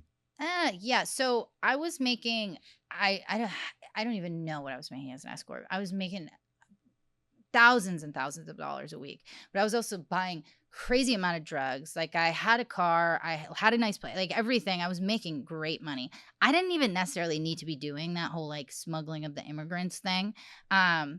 But I think I had gotten to a place where like previous, I had been like, I'd tried to get sober a few times. I would like go to detox and then I would get out, and I kind of gave up on that idea. I'm like, I'm never going to get sober. I'm a criminal, a prostitute, a drug addict. This is who I am, and this is who I'm always going to be, and there is no way out. And so like I kind of like got to this place where I just stopped trying to be anything other than that and kind of just like leaned into it. And I had already been living this like kind of crazy life compared to most people, that it was not that crazy to I wanted to do something that would make me feel something. Yeah, because The you were numb, I chaos. think, at that point, right? Yeah, it's Yeah. like I was already doing all this crazy shit and I'm like, well, you know, I'll add this to the resume, Yeah. right? And so I was like down to do it. And I genuinely thought, because if you talk to like some OGs, right, who used to like transport like Mexicans, they used to just let you go. Like they really would. If it was your first offense, if they caught you, they would let you go. They would like cite you out unless you had like a known gang affiliation or a strike or something like that, which I didn't have any of those. Like I wasn't like a documented gang member. Yeah. And so I genuinely thought they were going to let me out. Of course, that's what they told me to. They're like, they'll just let you go. And Yeah. I'm like, yeah, all right, cool. And if you talk to people from like 15, 20 years ago who used to do that, they 100% used to just let you go. Your first offense, at least. But you'd be like flagged any other time that you crossed. So I'm doing this thing and they're, you know, connected to people out in Mexico and there's all this crazy stuff going on. And I'm just, I'm making like $1,500 to $2,000 a person, if I remember correctly. And then if I transport them all the way back to LA, which is like where you would actually do the handoff from whoever is paying for them or receiving them, I would get like $3,500 a person. I was usually doing 2, max 3 people at a time because I had like a Mercedes. And the last time I picked up 4 and I put 1 in the passenger seat, 1 person in the passenger seat, and there was 3 in the trunk, which is like too much for my little ass Mercedes. And like the like car was probably looking like this when I went through the checkpoint. I just gotten cocky because they would just like wave me through. They wouldn't even stop me and ask for an ID. They'd be like, go ahead, you know? But I had this paisa in my passenger seat and you guys look odd as fuck. oh yeah, and it's 6 a.m. on a Friday. I mean, it my was God. just like it Perfect was- storm. Every sign of like pull me over, yeah, exactly. except for a sign pull me over. I should have just left him there. I remember he, like the people, I had like people in my Bluetooth ear and they were like, just drop him off. Like, we'll get him on the next run. And I was like, no, like it was What, the they last track run. you? Yeah. They know where you are and you're talking to them the whole time. And they know where you are. Like, I don't know how they know. I don't know if overnight they put a tracker on your car. For sure. Very likely that they do that. Sometimes they want you to use their car, which I never No, that's never do drugs that. in it too. Yes, That's gonna have exactly. drugs You in it never too. do that. I did Yeah. it one time and like my You get an extra tip. You're like, what's this tip for? Oh, don't worry about it. right. My homeboy who was like one of the gang bangers from LA was Well, like, you yo, said don't. homeboy, we figured he was Yeah, a they were like, gangbanger. don't use their car. And they're like, we're not doing that tomorrow. Cause like, I didn't know. I'd never crossed drugs or people across the border.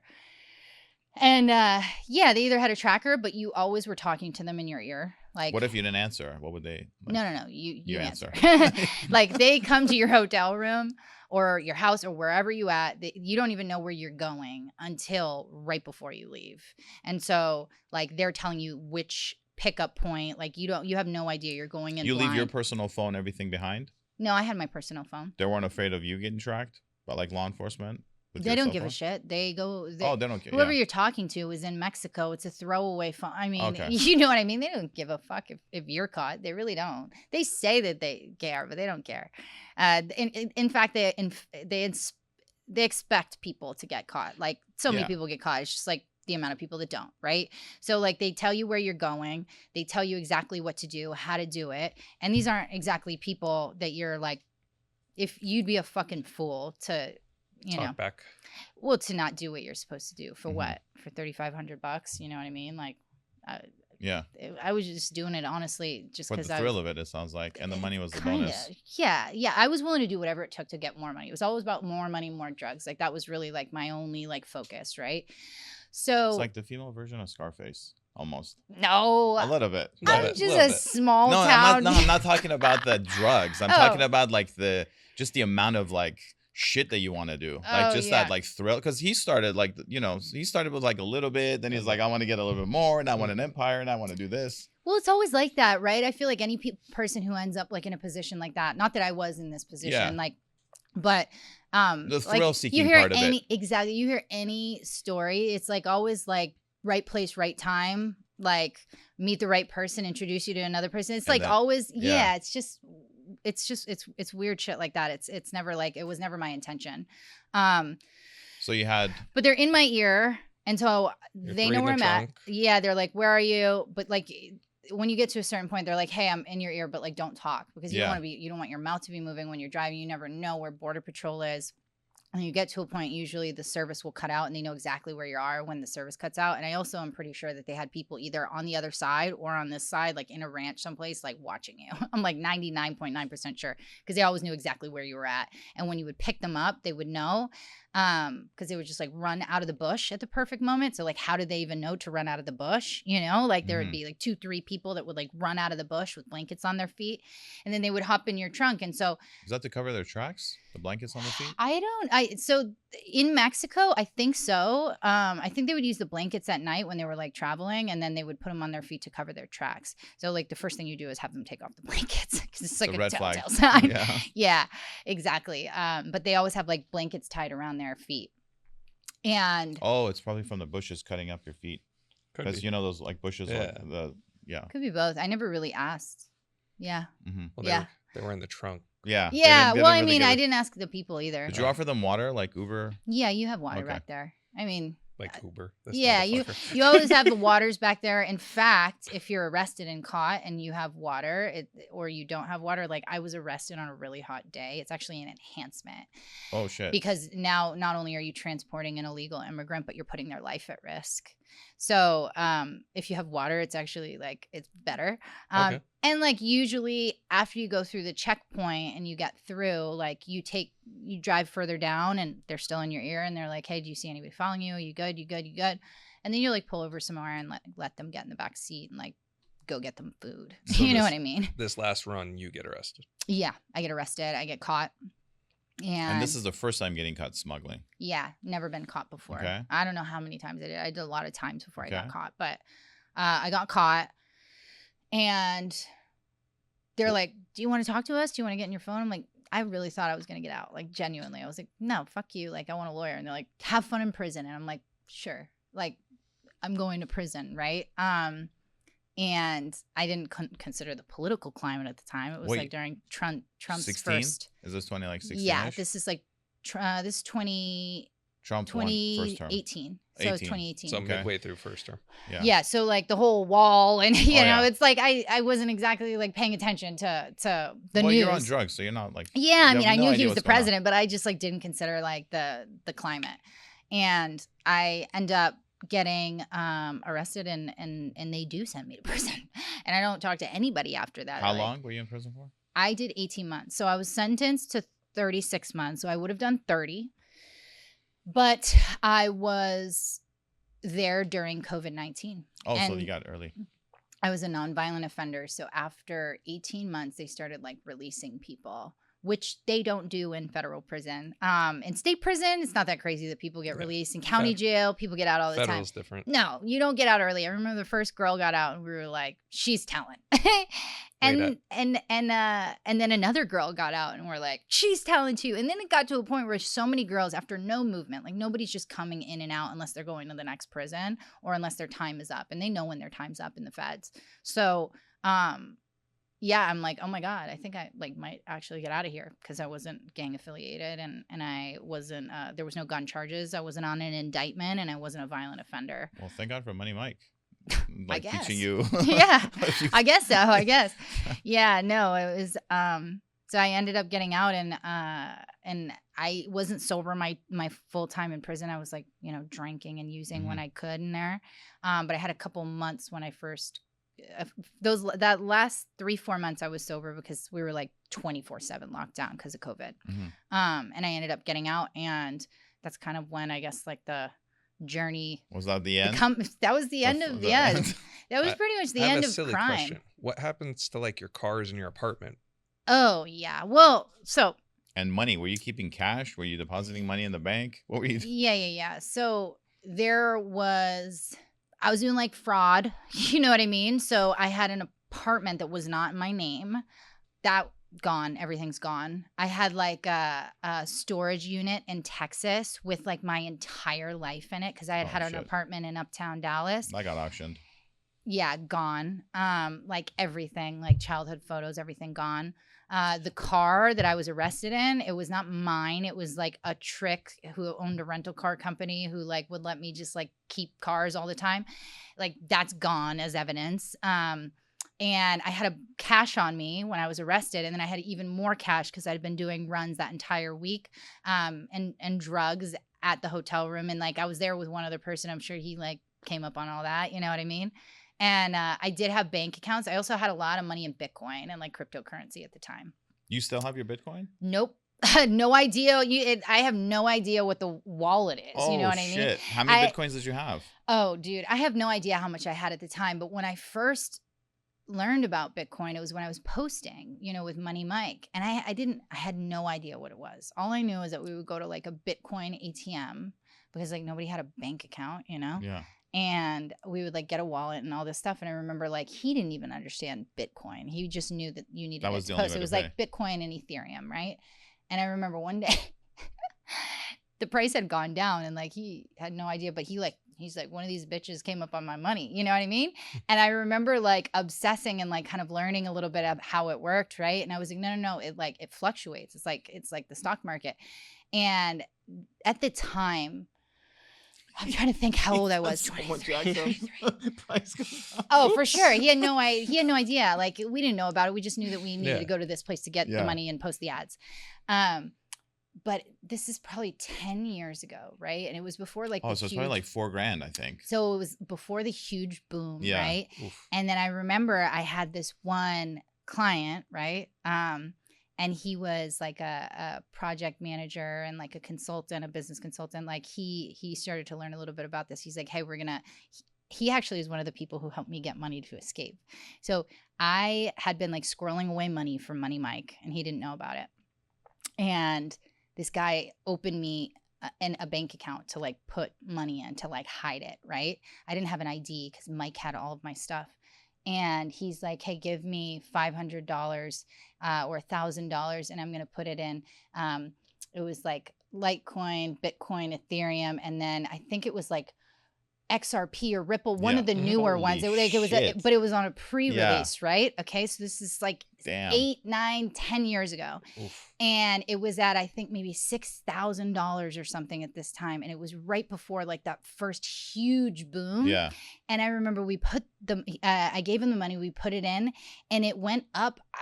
Probably 180% within like 2 hours. And then 2 days later, we pulled it all out and I'd made like $34,000, right?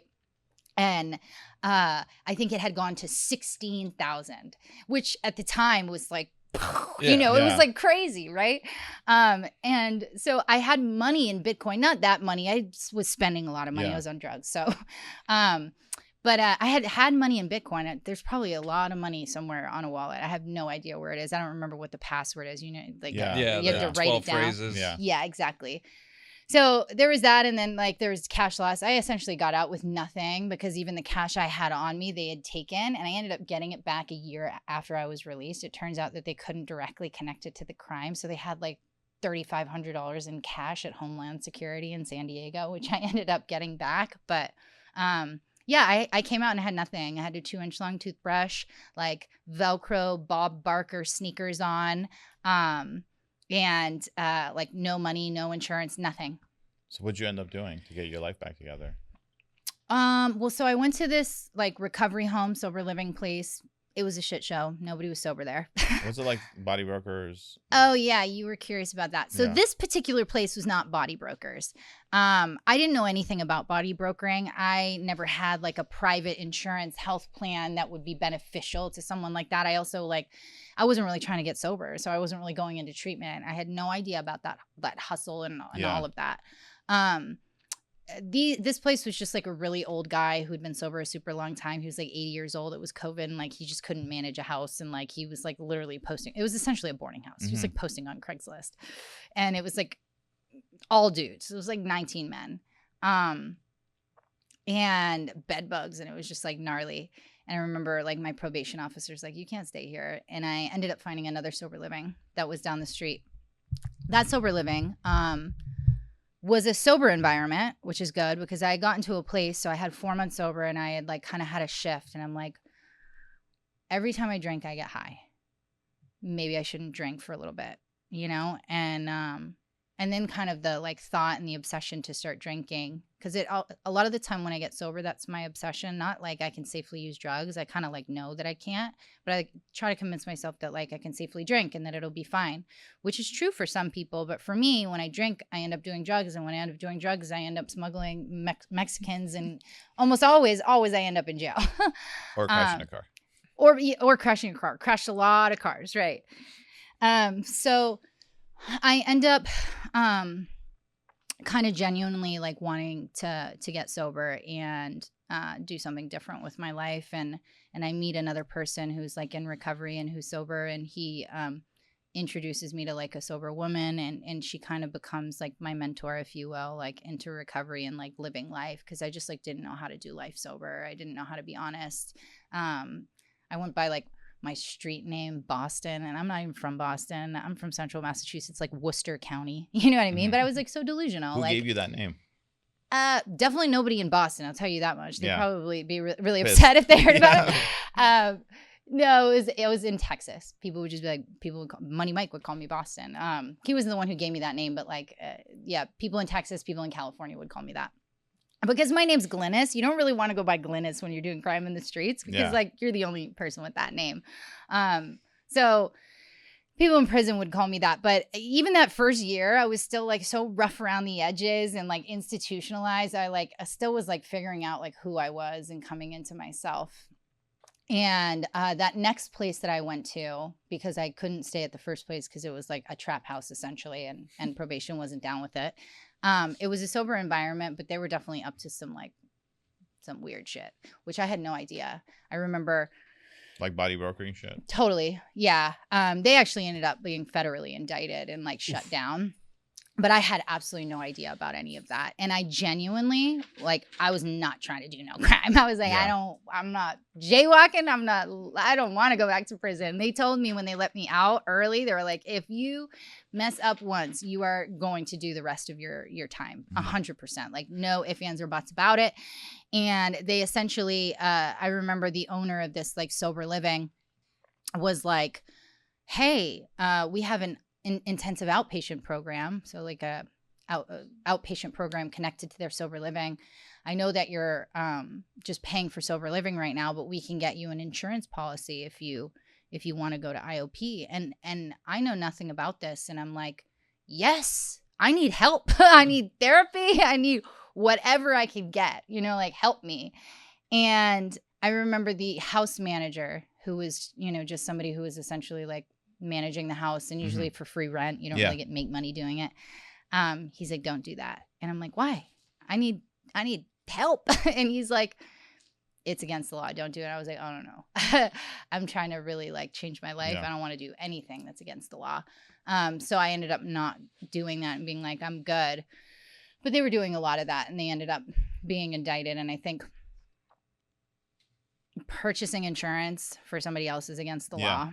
But what the problem with brokering, body brokering, as they call it, is, I'll kind of tell you how it works. So I'm a treatment center, let's say, and I go to East Podunk, Oklahoma. You know what I mean? I go into like a poor area on the streets. I go down to Skid Row, and I'm like, hey, you want some help? I'll get you some treatment, and people are like, yeah, help me. You know what I mean? It doesn't sound like a bad thing, but by all accounts, these people probably could benefit from help. But what they'll do is, say if they're out of state, they'll get them on an insurance policy using a fake address or a P.O. box or a company that doesn't exist. They'll purchase their health insurance policy, which is against the law, right? It's insurance fraud. They'll get these guys on a bus or a plane. They'll bring them out here to go to treatment. Usually, they'll end up in a treatment center who's already willing to break the law. So let's just guess that their ethics and their clinical program is not the best, right? So they're not getting great care, because if they're already willing to like cross these lines, like they don't really give a shit about the person themselves. And then what they'll do is they'll use up any and all of this person's insurance benefits on the fraudulent policy that they purchased, get as much time as they possibly can. And then what they'll do is they'll kick them out on the streets and cancel their insurance plan. So now they're homeless in Los Angeles, which I can't count how many homeless people in LA can tell you this exact same story. Or they'll give this person drugs or hire a broker who's like a third party, a body broker, to get the person high to make it so they can get authorization again through their insurance and bring them back into treatment, which ultimately can cost somebody their life. And then when somebody knows, oh, this body broker is getting paid $5,000 to do this, like I should do this. So now they go into the treatment center and they have 3 other people. They're like, hey, you know, after 30 days, let's go out, get high. I'll get paid. I'll break you off and then we'll come in again. And it's this cycle where people aren't getting sober. And a lot of the time they end up losing their lives as a result. So it's like, and then when all of the benefits are gone and their insurance is just kaput, they just push them out onto the streets and they're in worse condition than where they started, and no way home and no resources and no money. So that's body brokering. Yeah. And I know you opened up your partner on a facility in LA.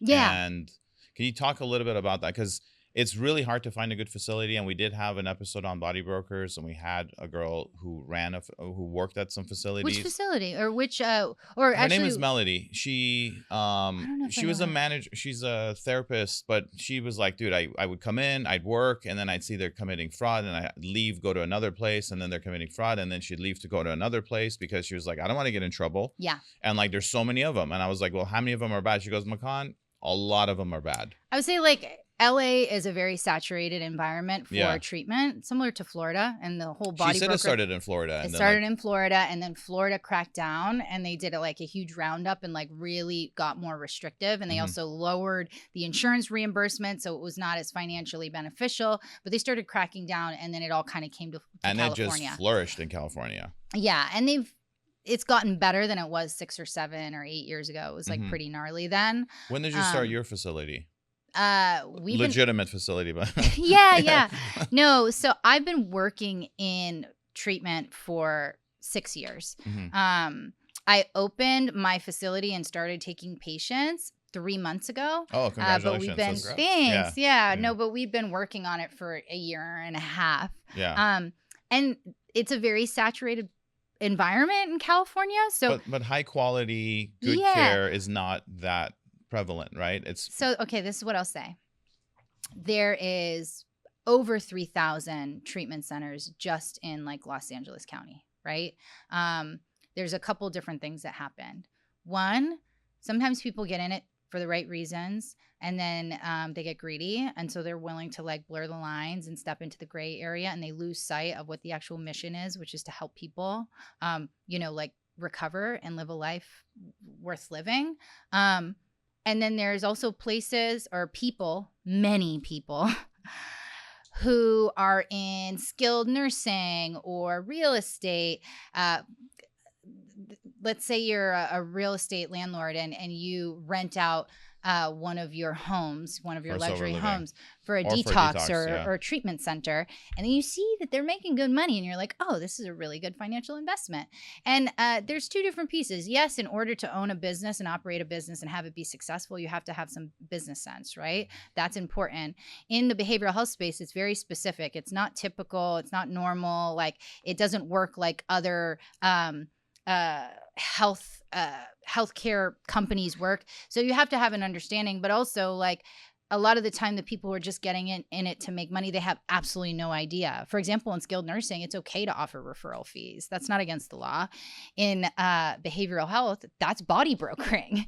And if you're doing something, even if you don't know it's not okay to do it, the people who you're doing it with, they know it's not okay. And so you find yourself in a cycle filled with sketchy people, and you're working with sketchy places. A lot of them shut down pretty quickly, whether it's the Department of Healthcare Services or it's the state or the feds that shut them down. They just don't last. But out of the 3,000 plus, I would say 80% are trash. That's what, I would say like, I was going to assume like 90. No, maybe 75 to 80% are really bad. And they either won't last or they're just not doing right by the people that they're supposed to be serving. And 25%, there's like probably 10 to 15% that aren't trash, but they're not great. Like you can go there and get sober. They're safe environments. They're not breaking the law. It's like mediocre. And then there's like 10% that are really high quality care. There are really, really good, ethical, mission guided clinically sophisticated facilities in Los Angeles and throughout the United States. But if you don't have experience in this space, Or you don't know where to go. you don't know. Yeah. You look on Google and the first one with the nicest pictures and the best reviews is the place you go. You have no idea what their business practices are. You don't know how they're getting patients. Like, you don't know what's going on behind the scenes. And really, to be the first person on Google, you just got to pay the most money for PPC, right? Yeah. It's, it's a marketing tool. That doesn't mean that people who are doing paid ads are all bad, but like, You can't judge the facility just because it's ranking number 1. yeah, like you can learn pretty quickly if you ask the right questions. But an unsophisticated individual who's just trying to get their kids some help because they're dying of drug addiction, like, they don't know, and it's sad. So for a situation like that, how can they reach you or like just get advice from you on something like that? Yeah. So the name of my treatment facility is Peak Path Health. So we're an ultra luxury inpatient detox and residential facility, and we have 3 locations in the Hollywood Hills. Everybody on our, all of my co-founders and partners are in recovery, worked in the field, and very mission guided. Like, we genuinely want to help people. I never had the opportunity to go to a nice facility that felt comfortable, that was surrounded by nature, and also provided good clinical and therapeutic care and medical care. I was going to hospitals, and I don't know if that's the reason I didn't get sober. Maybe I just wasn't ready. But maybe I would have had a better chance had I gone to a place that I actually wanted to be at. You know what I mean? Yeah. Where there was people who genuinely cared. I was in a hospital setting where I was just like another number. It was 5, 6, 7 days, give her meds and get out. I wasn't having, 3 individual therapy sessions a week with a clinician and family therapy and like aftercare and just like somebody sitting with me and going to recovery meetings. I didn't have the opportunity to do any of those things. And so I really like created this based on the things that I've seen working in the field and looking at the things that haven't. And it's really been like kind of a beautiful full circle moment of like going from being a federal felon to like a business owner who gets to help other people get sober. You've lived multiple lives, like, and then some. Yeah. So, Brian, what do you think? What was your expectation at first? And then I came into it with a blank slate. Exactly. So So I what know were you you wouldn't thinking? even let us talk before this. Exactly. I was like, he was nervous to give me your email. I was like, can he find something for? No, because this all started because he told me, he's like, hey, we have a porn star coming on the show, not you, someone else. And he's like, I'm not like, a porn star, yeah. Yeah, he's like, I'm not gonna tell you anything else. I'm like, perfect. So I go and I'm like writing questions. What I'm gonna ask her, I'm like, do you like your hair pulled? Did you have daddy issues? Where did you grow up? Do you have any fetishes? So I like wrote down a legitimate amount of questions. Yeah. Then he gives me the name Sterling Cooper, and I go, Sterling Cooper. I'm like, she must be an old porn star because it doesn't sound like a newer porn star, like maybe a 90s, 2000 porn star. Right. I'm like, I sure hope she's not old. So then I was like, I sure hope she's not old. no, you know what I mean. Like, Yeah. because when they're like 60, That would be a really good guess. What do you mean? Talking to an old porn star? Like, yo. but like the 90s. You're right, actually. So She's then I not wrong. Google her to like see, and I'm like, then it goes, do you want a safe search or do you want like unhinged? I'm like, go unhinged. Let me see what she looks like. The first thing I see is like big schlong. I'm like, Sterling Cooper is a dude. Oh, it's a trans porn No, it was a star. guy. It was It's a a guy. guy. Oh, okay. I'm like, I call him. I'm like, what the fuck is wrong with you? Why do you have a like a guy porn star on the show? I thought he had a hot chick on the show. It'd be interesting though. I'm like, I wrote all these questions. I spent all this time like just preparing worked all these out, though. questions. I threw them all away because he's bald, beard. I'm like, you don't like your hair pulled. You got no hair. You don't like your hair Like, pulled. no, I'm like, you obviously don't have daddy issues. That's so But, funny. Yeah. So then I was like, let me do that to him. Let's not give any bio, any intro. That's So been what his do you new think? MO. What did you think? It was a great episode. I wasn't expecting the body brokering thing at the end. What about the cartel? Was not expecting that either. I was not expecting you smuggling people across the border Yeah, me neither. Yeah. Yeah, and leaving one person in the front seat. it was definitely not. Yeah. It was mistake number 2 at least. Yeah, it was. It was. But what's good about your story? Look, you definitely hearing your story. You definitely know you got angels, and you Mhm. definitely have 100%. like No, there's your no doubt on that ancestors one. did some really, really good things in your past I to hope like so. make sure like you have this like aura of protection, which is great.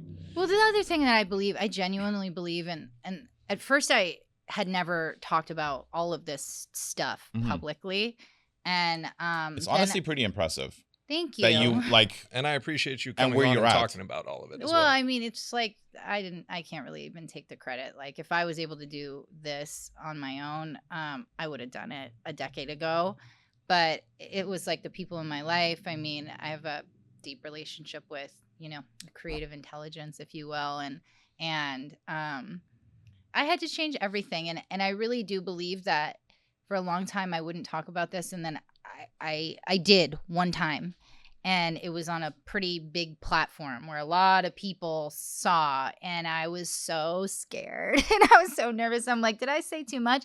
At the time, all these years leading up to this point, I would share it like with newly sober people or like people in the recovery community, because I feel But like not my publicly. experience, not publicly, because I also had a job. And I But was like, I don't Glynis- know if my boss is gonna want me talking about being a prostitute and No. an escort, and then I finally shared it, and the feedback was so good, and I'm like, oh, this is like an opportunity to show the world somebody who's struggling with addiction, or maybe somebody who never has and has all these ideas and judgment of what like an addict or an alcoholic looks like, or what's possible, or how or much what they can happens achieve. if you keep going that road. Totally. Like, I'm like, this is like, I can use my pain and my trials and tribulations to be someone else's medicine. And like, some people might judge, but like, it's my story. It's always You know? people below you that judge anyway. I don't give a shit. All I know is that I've been able to help people and connect with people in a way that many other people can't. And like my experience can have some purpose rather than just like being a good story. And like, also like you can come out the other end of it and like be successful. Like I didn't go to college, and like I own a business, operating agreements and fucking Well- attorneys and accountants and all this crazy shit that I don't come from money. My dad was a postal worker. Me and my partner created a business plan and an idea, and like we like put ourselves out there and like we built this thing up, and we've created something that's like really beautiful and meaningful, and it's just like it's kind of crazy. It feels like a dream, like imposter syndrome, When I explained your story to a couple, I told you I was speaking to some women about your story, and they were just fascinated by how you're able to get guys, like relationships. Mm. And they're like, how does she do it? Like, how girls are like, I can't Yeah. find a good guy. I can't find a guy. I can't get a date. I can't do this. I can't do that. I'm like, and here you are, like, you are like getting really, really good guys. And like Right. completely destroying it. And like with what you were saying, like your story of like drugs and passing out and peeing on them and all this, Right. and they're still sticking around for 2.5 years. Well, Like, here's what's the your thing. secret? What did you do? How did Here- you find and how did you keep? So the person I was then, there's parts of me that are still the same. Like I wasn't a bad person. I wasn't an evil person. And I think like I think the people who I dated at that time like were able to see like the light in me, or maybe like my potential. That's the worst thing that you can have, right? Oh, so much potential, but like I couldn't live up to it.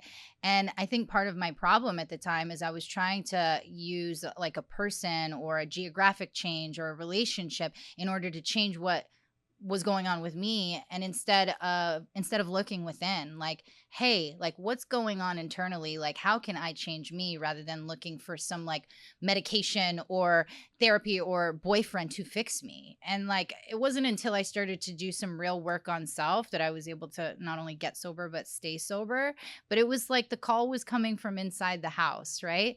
And then I'm married now. Like I've been in the same relationship for 5.5 years. We're celebrating our 2-year anniversary of being married next week. Congratulations. And like, I'm not a piece of shit. Like, and he knows everything about me. He knows the truth. He knows all the things, but he's never seen that version of me. He never has to wonder where I'm at night because I'm home. He never has to wonder where I'm at or who I'm with or whether I'm spending 3 hours in the bathroom or any of that stuff, because the way that I move through the world is very different than I used to operate. But I just wasn't able to live up to that. And I wasn't honest either. I wasn't forthcoming about what was going on with me when I was getting into these relationships, Mhm.